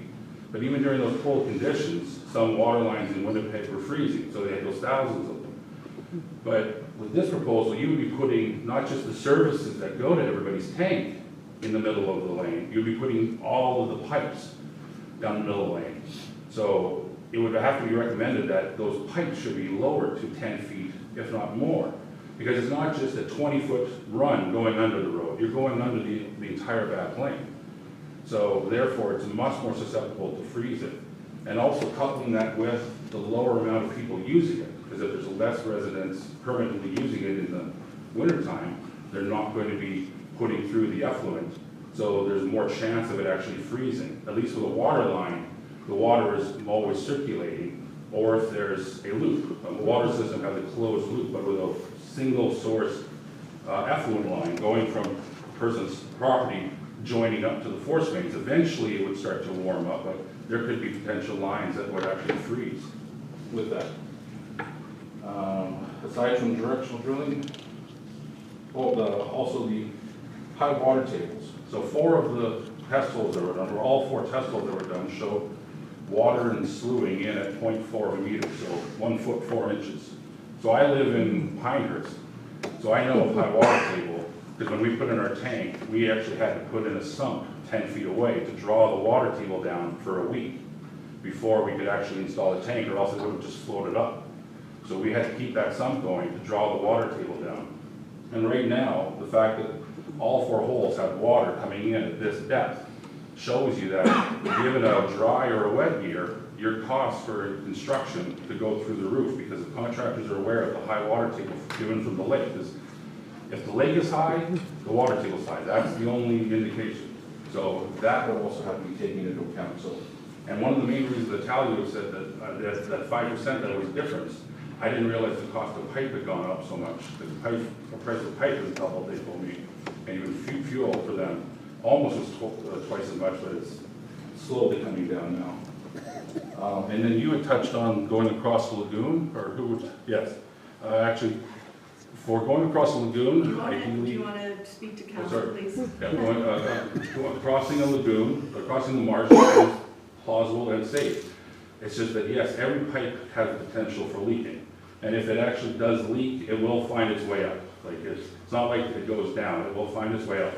But to fix that in the marsh with the high water table, you would need to do a lot of dewatering, you need to build cofferdam. It could take like a week long to drain it and to get it to the point where it could be repaired.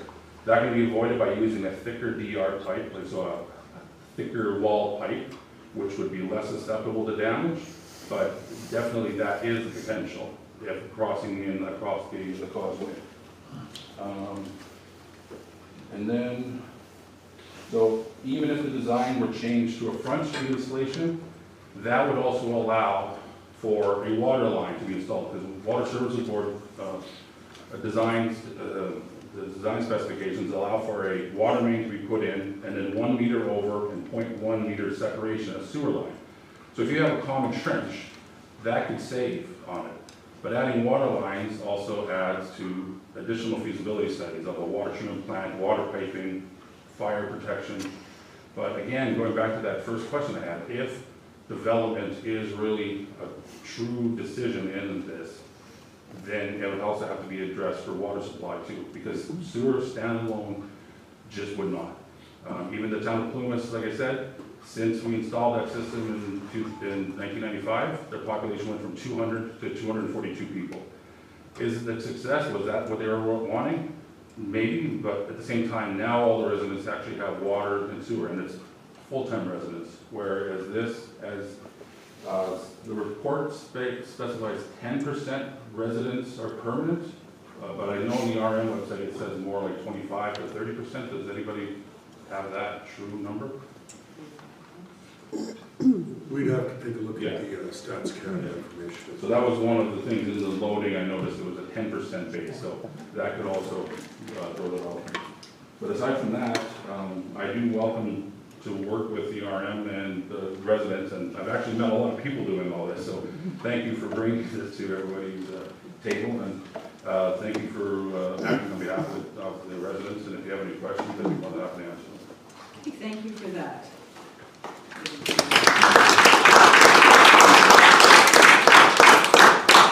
Okay, is there a Matt Chipman in the audience, please?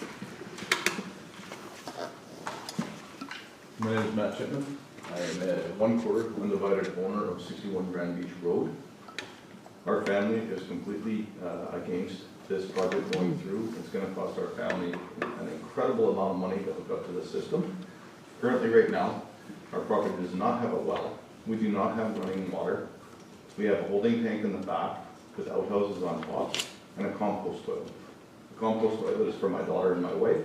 Would it be easier if I didn't have to change it twice a year? Sure. But would it be cost effective? Not at all. It costs me $60 a year to run my compost toilet. And it is more environmentally friendly than anything that you're proposing. That's all I have to say. Everything else is completely covered. Thank you. Thank you. Okay, Gerald Doak, and I believe Mr. Doak is on Zoom with us. So if you would like to unmute yourself and give us your presentation, please, Mr. Doak.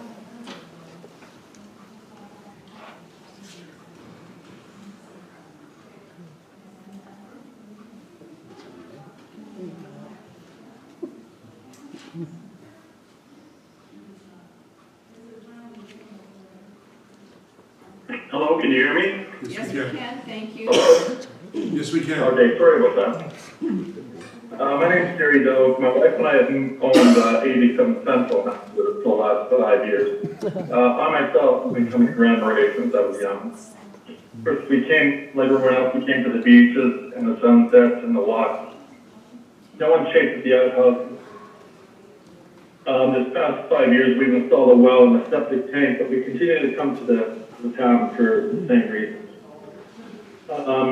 I had a whole page of costs that I wanted to mention, but I think I'll set that aside, subject to a comment that I think it's inevitable water will be following the sewer, and I understand the cost there in St. Andrews, which is another municipality, came a lot closer to $30,000 per household rather than the figures indicated.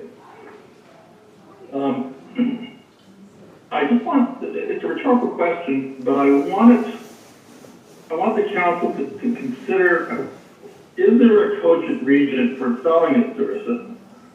Frankly, I've yet to hear one. And I think that has to be the driver ahead of any economic development. I've heard vague notions, but nothing really convincing that this is going to mark a real improvement for the town. I've also heard a lot about notice being given, and this is just a pet peeve of mine, but I had asked that my lawyer receive communication from the council on any upcoming matters, but I heard about this meeting on my Facebook group. She's Elaine Lagarni on Regent Avenue. You can probably see her office from the council chamber, so if you could send further communication to her, I would appreciate that. we're strongly opposed to this development, mostly because I've got 3 pages of unknowns here that I'm not going to take the council through at this time. Thank you very much for your time. Okay, thank you for that, Mr. Doe. Okay, I do not have any more names on my list, but I do know that there are a number of people in the council chamber that did not get up and speak. So I will ask now if there is anybody sitting in the council chamber who didn't get up and speak and would now like to. If you could just raise your hand, please. Come forward and state your name for the record, please. Gary Rotondo, I'm at 81 Lakeview in Grand Marais. I have a question, I don't know if you can answer it. Can we know who the businesses, the owners, or individuals who asked for the study, for the sewer study? Somebody had to ask for it. We had a meeting with businesses, as I stated, and what we met, the meeting that occurred at that time was the business of the Lockport Inn. There was the grocery store, as well as the gas station, and one of the local businesses out of the, as one of the community leaders is also a business in Grand Beach, and I think 1 or 2 others. Or the bar. Bar at Grand Marais, Sandbar, Lockport Inn, Sandbar. Okay. And so those are the individuals we met with. At the end of the day, as I explained, the discussion was generic in the sense that what's needed. We talked about multiple items at that meeting. What I suggested was that we could look at doing a study because there's been no work done. As mentioned already multiple times in my presentation and at the open house, this has been an ongoing dialogue for many years without knowing design, options, how to connect, and the question continued to be, well, why can't we get that kind of service? Why can't we have services, and what are the limitations? This was an ability to be able to do that. We were able to get funding so that we could get funding from the province of Manitoba to be able to do a study. The study then doesn't go stale. The study, the engineering study, gives us information that we can use today, tomorrow, 10 years from now, 20 years from now, don't know. And as suggested by already one of the residents, when the time comes and there's enough interest or there's a business, as an example, a business could come forward. Now a business knows if somebody wants to do something that they are paying, and I've made this very clear already, the businesses pay for it, not the residents. They pay for their share and their component. And the rest of it is determined whether it's an economic development initiative or not, whether the RM will pay for it or not, similar to many other municipalities take a look at it. And so when that business comes in, now they know that it's a so many $1 million touch, can they do a cost benefit analysis on it? Also, I want to make it very clear, there was lots of comments about costs. These are estimated costs by our engineering company today. They don't take into consideration grants or design modifications or any of those other things that will be determined at a time when it's needed. But this is information. It was all part of information gathering. And this is information to help us in the future if anybody needed to make this decision. And this is information also available to not only the RM, all residents, as well as businesses. Now we can have engineering studies that we can share. 600 names on it. Thank you. Just for the record, I'm very much against the project. And part of the reason is I don't want to subsidize a business who have their own personal interests at heart first. I don't believe I should subsidize somebody when I can go on the same way I am now for 50 years. I did some of the studies of my own, and it would cost me, I believe, at least $30,000 and mess up my yard. But that's an aside. I just want to go for the record that I am against it for a lot of the reasons that have been presented by the good people here. And I thank you for the time. Thank you, Gary.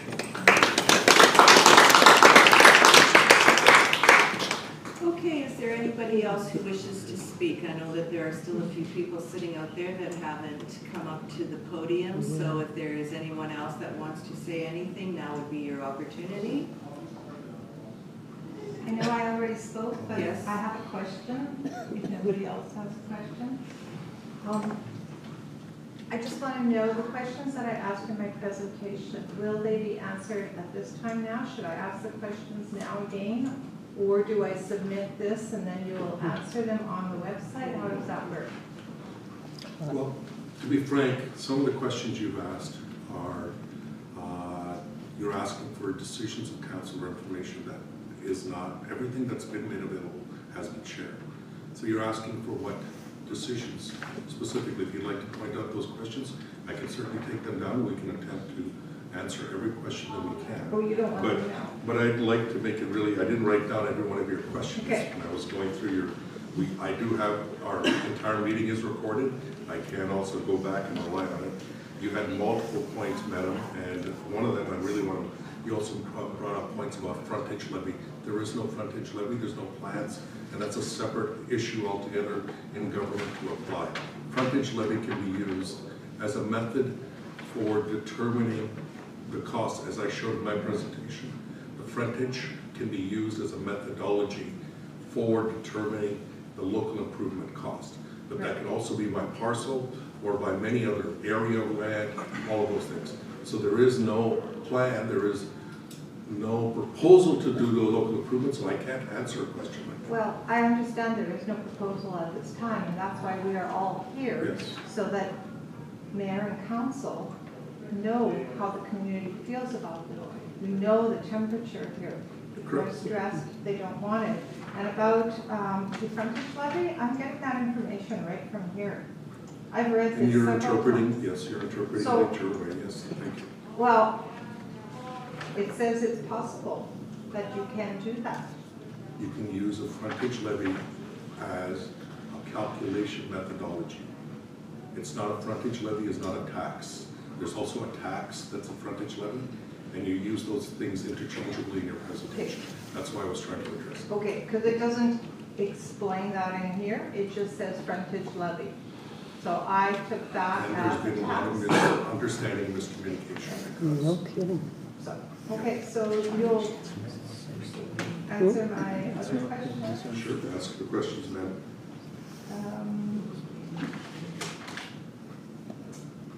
Oh, right, it was, I don't have my glasses on, that's why I'm doing this.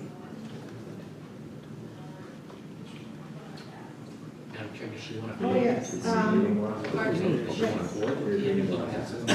So we wanted to know, like, in that presentation. How many do you have there, Maria? Sorry? How many questions do you have? This Because, is basically just a few. I just, well, is a few 3 or 10? I'll just ask one right now, how's that? Okay. Okay, so the question was, who initiated the study and why? And I guess you answered it by saying there were several businesses that initiated the study. Is that the way I'm understanding this with the As meeting that per you my presentation, and in my presentation, I specifically gave you the background, which said on August 18th, the meeting was held with some local businesses to get community feedback and priorities. Several items were discussed during the meeting, and it was also identified wastewater systems could be looked at. It was identified in the meeting as well. I also said that why the engineering study, the potential need for a sewer system in Grand Marais has been discussed for many years through dialogue with businesses and developers and residents over the many years for different, and you yourself mentioned there was a proposal to look at the business sector itself. Even that would have required an engineering study, which was never completed.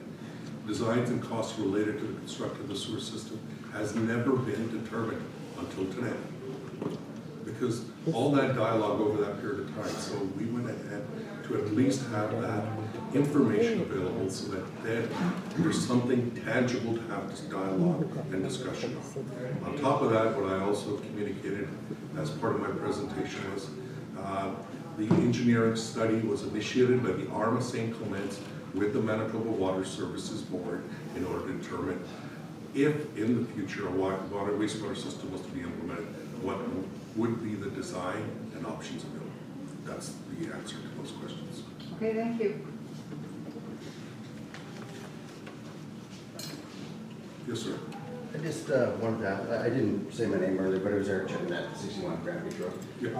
I just had asked kind of, what was the cost of the engineering for the arm of St. Clements to have the study done? Altogether, both, we are under budget. I don't have the exact numbers right now. But between the RM and the Water Services Board, they had each put up $25,000. Thank you. I think it was 25,000 total. It's a total cost, yes. Yeah, split 50/50. Oh, 25,000 total. Yeah, not each. So it's only half. Yeah, Sure. only 25,000. 12,500 to the RM. Okay, if there is nothing else, I guess I would ask that if there are any other questions or comments that anybody in the room is needing answered, if you could forward them via email to our CAO. I know that many of you, plus many more people, have sent emails to each member of council individually.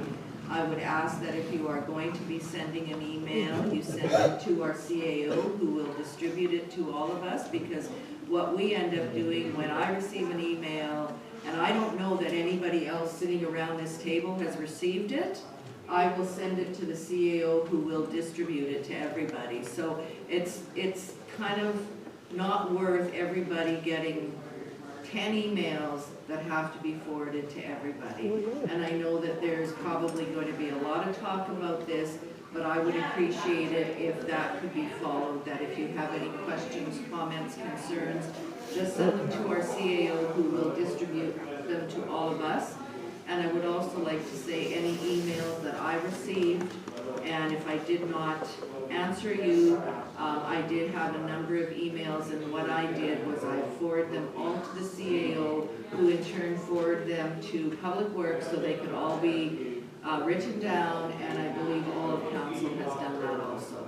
Just for clarification, if you think that I didn't send your letter or forward your letter, that is not correct. It all has gone to the CAO.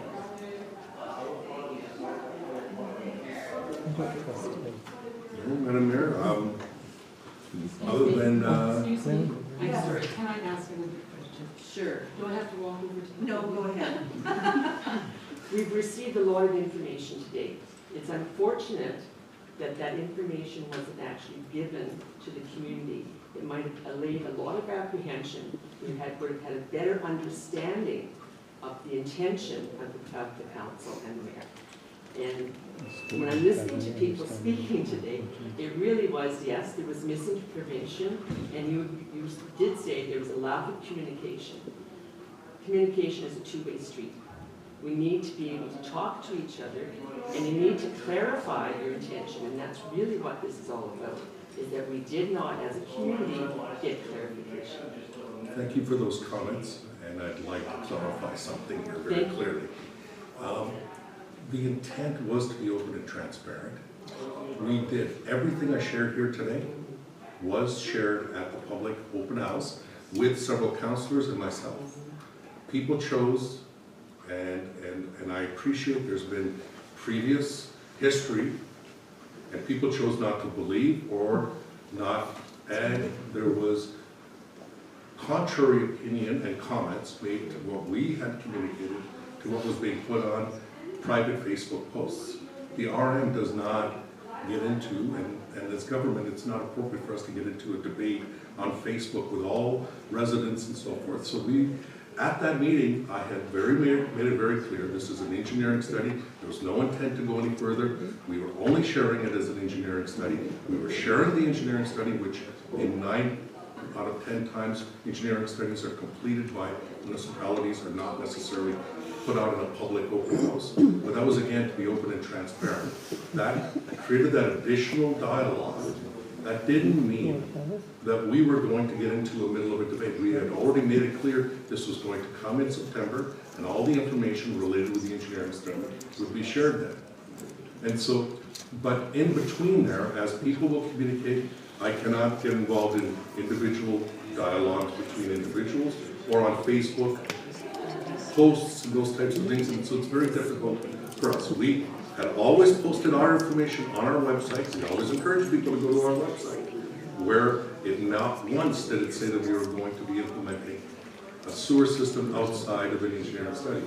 And we had to choose to also not get into an email debate with individuals. So when we started receiving all the emails, we made sure that council was completely aware of this and that we would share this information at a public session of council so that it was recorded and it could be then made available to all citizens who may not have even been able to attend, at least hear the full story. There was never an intent of council. All our council meetings are available online, and the council meeting where even the engineering study was adopted by council is online available, which clearly states we'll need to do an engineering study. I appreciate that very much, and I appreciate that it is just a study, but people's perceptions, the information, when somebody speaks to you, people really only take in 85% of those comments, and they may only understand 15%. So that leaves a large gap in that communication. And then they can possibly misperceive what they've heard. So I'm just saying and just asking the council that there needs to be an ongoing communication. That's all I'm asking. Thank you very much. Agreed, ma'am, and we have been doing that through various communication mediums like our newsletters, our own Facebook, which is not available as a posting session, but as information sharing, our Facebook, our website, and we continue to work. And this was a bit of a challenge, and as I said, I take responsibility for the communication here. What happened here was that we decided to share the engineering study in advance of it becoming available for council, to have an open house, so that we could hopefully alleviate some of those concerns. Unfortunately, that took a different step than I had anticipated, and we had anticipated. The intent was to be forthcoming. Now, generally speaking, government also tends to produce reports, and then once they're all complete, only share that. Then the criticism is, why haven't you shared the report earlier so that we were able to then comment on it? So this is a fine balance that we were trying to do here, is to be able to get the information out as soon as possible, knowing that the report was finishing and then the presentation to council would be finishing afterwards. And so in between there, yes, there has been some misunderstandings. I'm hoping that I was able to alleviate some of the concerns that, and for the residents to realize, yes, the study was initiated, yes, there was a cost to the study, yes, it is, in my opinion, and I think in much of my administration's opinion, that it was needed. It was needed for future uses and for information for us. There was information gathering as part of that, and yes, it might have been taken in the wrong way. I have a question. So do you guys have any plans then, now that you have your study, to move forward with this? There was no plan ever to move forward with this. The key word is, it was a study, not a project. There's a big difference between having a study to see if you do move forward or saying, yeah, we're doing this as a project. So Two totally different things. So if and when you guys plan to look at the study and move forward at some point, how will we all know? Like, we're not checking your agenda every month to look at your page. And there could be. Can you answer it, please? Yeah, that's a very good question, and there could be those kinds of scenarios in the future that might be a series of residents that come in requesting that we need to do it. Times change. Now we have an engineering study that can be pulled out. Currently, we know the size of the pipes, the diameters, the kind of pipes, where they have to be, the kind of lift stations. So it's easy to apply that times cost scenarios and make an analysis. As one of the presenters have said that they've gone out and done some comparisons. Yes, there are COVID-related costs that might be this year, that might not be there next year, and those kinds of things. When that happens, And it could be, also, there could be other scenarios. Heaven forbid that there is some sort of a catastrophe or some sort of a water issue that happens. It happened in East Selkirk many years ago, where there was enough water testing done that a lot of the boil water advisory was put in. So that necessitates doing that. At that point, there's no choice because we get ordered by the provincial government to do it. Now we have the information if we have to do it. Any of those scenarios, if it did happen, again, still requires us to follow legislation. That legislation is what I identified as some of those future steps that would be required. And if the RM decided to move forward, if council had for whatever reason had to, they would have to start public consultations with the community explaining that they have to do this, as they did in East Selkirk, as they've done in other areas of the community when they've had to do it. Public hearing on the plan to move forward would be held. Understanding is they're making sure that everybody was communicated with. Provincial grants would be requested every time we go to do any of these major projects. Those provincial grants that get requested are through a public hearing or through a public meeting of council. So again, all that information is available and will be shared. Then we, as part of the public hearing, notices put out to the public hearings and so forth. Then you have to determine the number of residents that are being impacted, and then to be able to contact all of them so that you can have an official public hearing on the plan. But before you can even have the official public hearing, as I explained, council passes a motion to say that we want to do a local improvement. So when they pass that motion to do a local improvement, then we're contacting the residents again, saying we're moving forward with a local improvement, and a local improvement plan has to be established. That plan has to be shared with everyone. That's when the detailed costs come in. So as an example, there's been estimates put out there, oh, it's 7,000, 40,000, 15,000. Those are only estimates because we don't know what the final product is. And we don't know who the final supporters of that project are going to be. So it could be put forward as a federal grant that could bring in provincial, federal, and municipal dollars. So that could be a third of what's being quoted right now, as an example. So those are all things that get taken into consideration when that happens. So then a detailed cost analysis is determined, and then applied to that is the cost of borrowing and all those other things. And then it goes back to a public hearing where then we have to determine what is the number of people that are in support of this. So we have to get that level of support so people are able to register opposition against it. So what would be the first though we would hear? Like, would you mail us something saying we're putting this on the table again? Would it be coming up on your agenda saying, oh, Grand Marais sewer again? Like, how would be the first way we would know that you guys were bringing this back up? Could be multiple ways. Could be mail, as well as put onto our website, as well as put into our newsletter. So we would look at as much of a blanket way of trying to get the information out.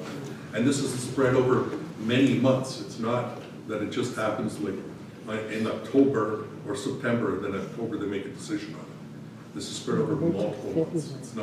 It's not a very quick process. Even if today all the residents here were pushing for it, I couldn't guarantee that we could even have this implemented until probably well into, like making the final decision well into next year. So there's enough time to always make sure that level of communication is occurring. And I just one other question.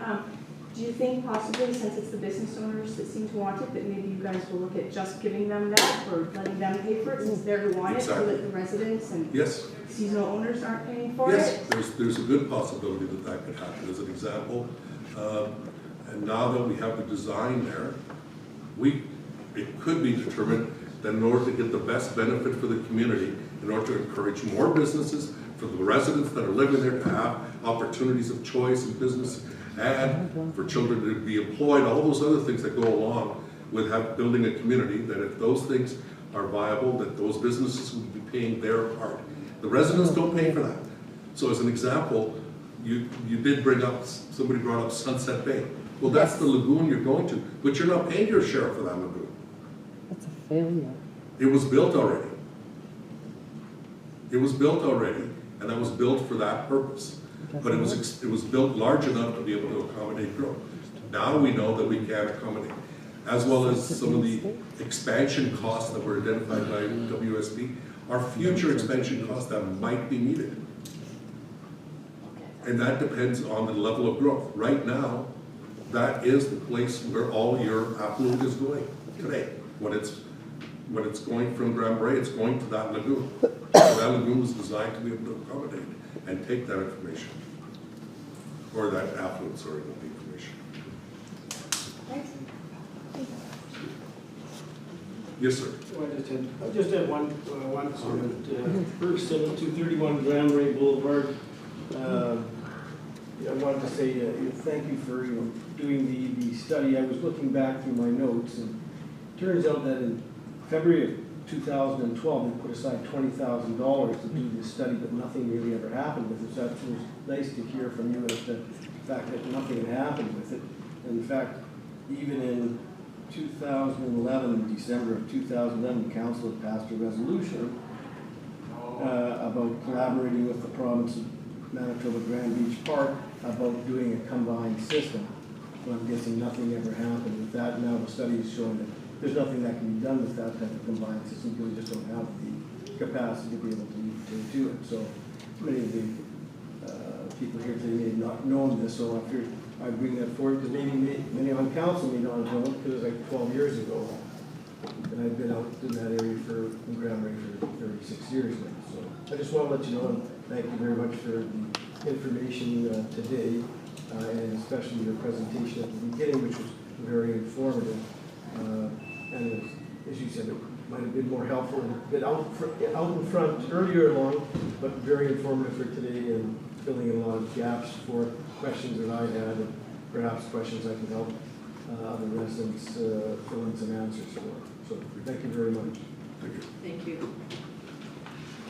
Okay, with that, I would like to wrap this part of our meeting up today, and I am going to call right now for a 10-minute break. And council still does have some business to look after here this afternoon, but I would like to take a 10-minute break, and that will give everybody an opportunity to get up and stretch and have a breath. So.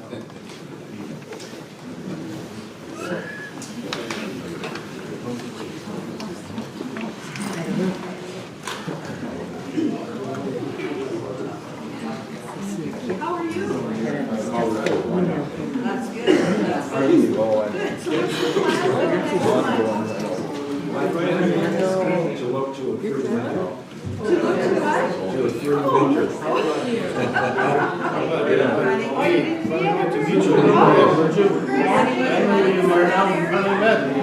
Nice to meet you.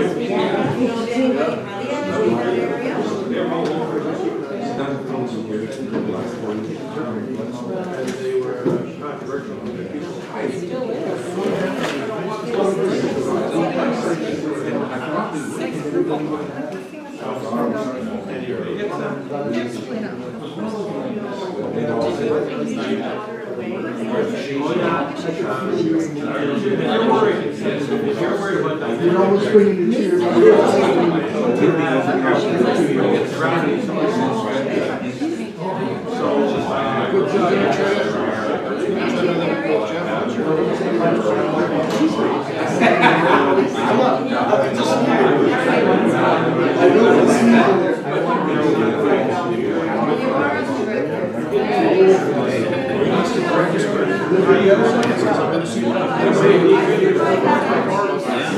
It seems like a very convoluted system just to be able to flush the toilet.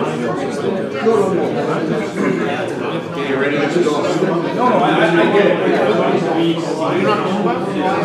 If it was to go through, exact same I get it. We also.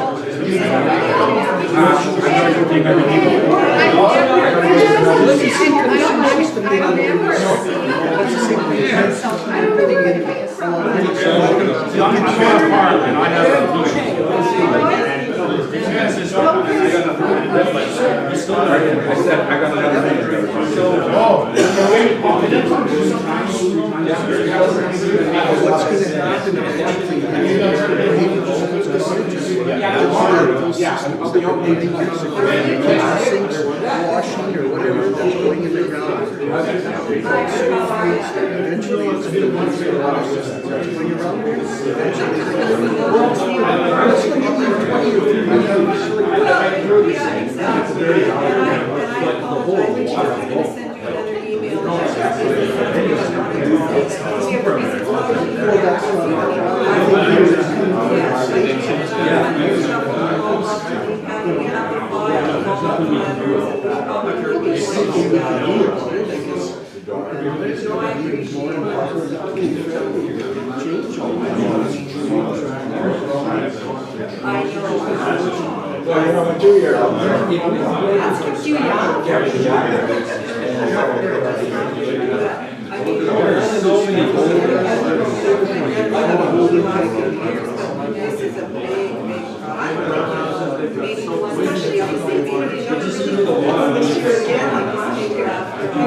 What do you do for us here? What do you do for us here? We don't do anything for us. We don't do anything for the city. So we just say yes. Let's study this out. Each month we do it because it's in the bottom. So we did it for less than the other.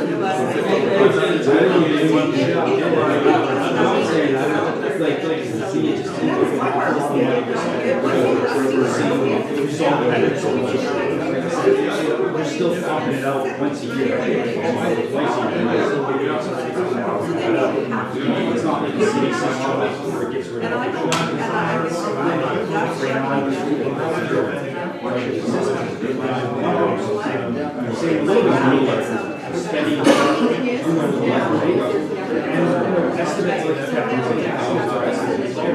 anybody who's been in construction or seen construction, they're like, you start a job and then, you hit a problem, you hit another problem.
Well, he basically said that they were going on the wage and you'll know.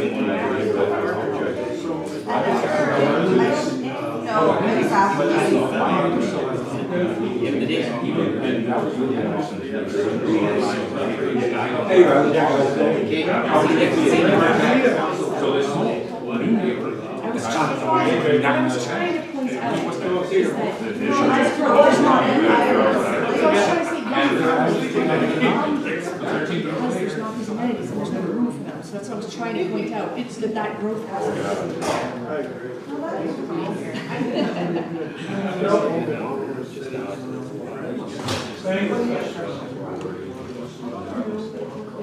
Anyways, thanks very much. Yeah, I bet you. Good seeing you. Well, yeah, there's, I picked up on a few questions, a few technical things. Yeah, I've got another meeting to run June. Oh, you're the guy who was at the end of the oak, right? Yes. Oh, this is the guy I was telling you about, he seemed really cool. Yeah. Well, I was parking the side. Right on the front door. Yes. And I'm back there tomorrow morning at 9:30, we have a double header meeting. The force mains law. No, we're just on the street from you. We're making good progress. You got it. I'll come and see you again. And then the water pump. Yes. So we know they're making progress. Pleasure to meet you. I said I really wanted to talk about that. It's good to meet you. The sewer system. And Every one of these companies have helped a lot of stuff. You know, they're. Rush it, I don't want to repeat anything. Suddenly, everybody wants And to I do something. can't talk about People, skilled people. I mean, generally It's very hard about finding. my Yes. personal experience. Yeah, So- it's hard to get information talking to people, right? Oh, God. I haven't done that since, like, Since school, right? And, you know, like elementary school. Like, I don't even think we got up and talked to you. Right? Yeah. How can you find 3 minutes? Yeah. Here it's like, how can I be less than 5 minutes? Nice to meet you. So that way they can get back to you. Oh, so you guys are talking about Oh, yes. for today, you're all announcing. they were too generous. And I know there were people who needed support, but they took a shotgun. Where they needed a rifle, a sniper rifle with a scope. Yeah. You know, to aim it at the people who really needed it. But of course, that would have taken a while over too. Well, I think Pete did that in his. So easy to plan after the fact, you know, 2020 hindsight. It's not, If you're looking for an answer, if we're going ahead with this, I think that's what your answer is, you're No. all the way along. with all this let's hope that we never again in our and lifetime have information to that was presented deal for deal this, with something like a is this pandemic. going to stop at this point, or is council still gonna consider it and do a resolution? Anyway. No, I have no intentions of going ahead. I will do, thank you. Take care. See you. This was a study, as he said. Well, they were gonna do a study in 2011, and it was passed in a bylaw. We had to honor that. So, and we did it for cheaper than they were gonna do it for. They were gonna charge 20,000, we did it for 12. We got an assist from the government. You know, what previous councils do and put into place, it has to get done. Maybe. Yes. Yep. Since I felt I was getting a little shut down.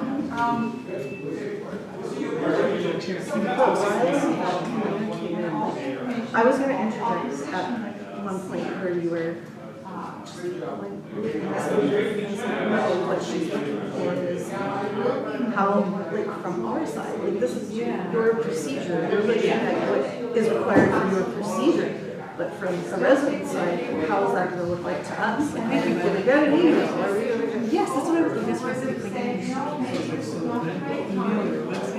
just want where it's like, on what, like you said. Like, Yeah, it's not like we're checking it once every a week, day. gonna go check out the arms. I still haven't seen the survey thing, apparently, the survey results is on there. Yes. So I haven't seen that. Like, I did, someone get to see the study. Messaged it to me, so I didn't see it, they just sent it to me. Paper like that. Oh, can you send that to me? Oh, yeah, yes, we're gonna do it, yes, that's right, we can do that. No, I wanted to go on the website, I don't know why, but it's just not a There will thing. be a decision of council on this report, the reports on the agenda as information only, that's it. Unless The you know decision will what be you're published looking for and in revisit, let's not next- use anything with CRH. the council agenda with its So if we resolutions. go on the RM, we can see that. Okay, and that'll tell us whether, The reports on the agenda, and it'll be received as information, as that's made it very clear. right, but it still doesn't tell me. I can't predict the future, all I can tell you is Well, what I'm asking, what not the the council is future, but making the today. present. The present is, council will receive this report as information, which means nothing is being done. Okay, and we'll see that That's on very the clear. RM. Correct. Okay, I look forward to seeing that, and then talking to you next week. Okay, Yes, thank take care. you.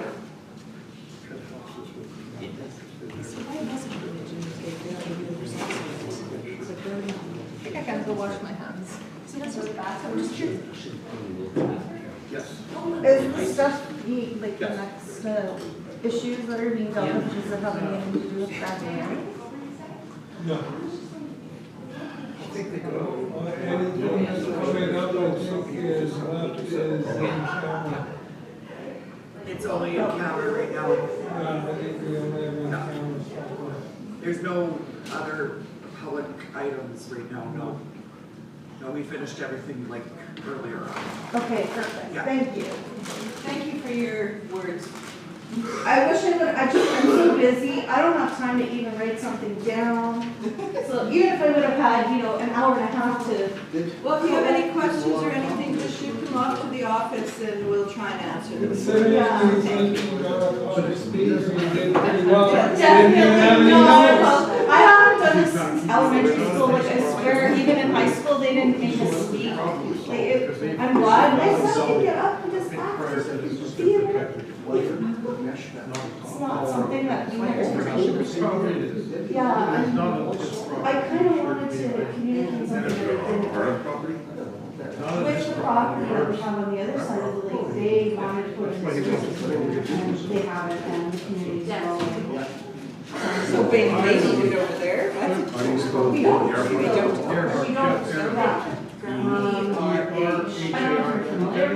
I'm very passionate about what I do, but I'm not in front of the public. It's different, so we're right in the middle of Orangey Beach and Jubilee. Okay, yeah. And so the community's very I think it's that highway that divides. It's not. There's still lots of cabins on the other side of the highway. There aren't very many that are on the side actually. Okay. It's not actually the highway. It's the golf course and everything else. However, things change. So they have that farm and then, and it's growing this way behind this layer. So So there's a rail, that's the one that takes the, and that is the line from there. Yeah, so, it's, I started here.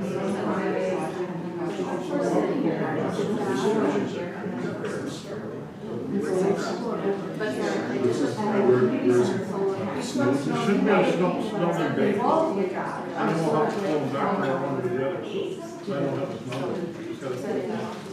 Okay, that's your seasonal, that's the hub, that's the seasonal, you know, where there's we are on part. And there's a division between us and the people. Even though you're on this side of the golf course? Yeah. Yes. Because these ads,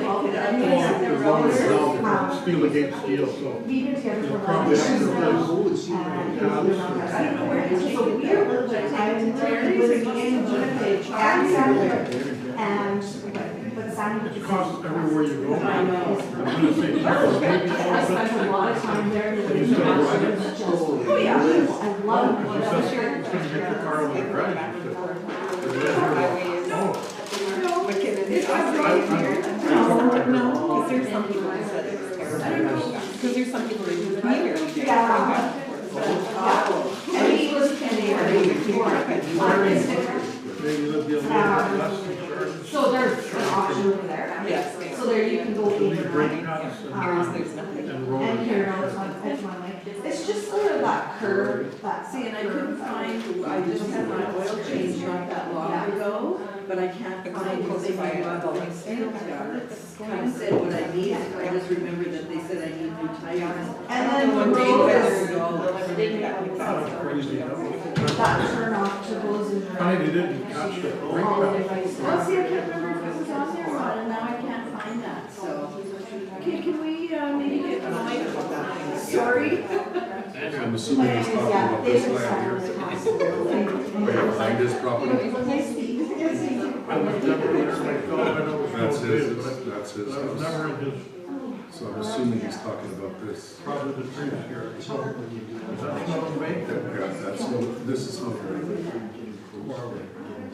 Oh. Honestly can't tell you. So remember, this is his, so these trees, these trees. I was never there. Like I said, he wanted me to come all the way left to the public works set. I think Trevor came up to see it. And said, yeah, yours is all over, it's our land. This was a jeopardy. Then I called Public Works then and asked if they could please contact them again, and obviously I guess they have to. Thanks. You don't have the phone number there.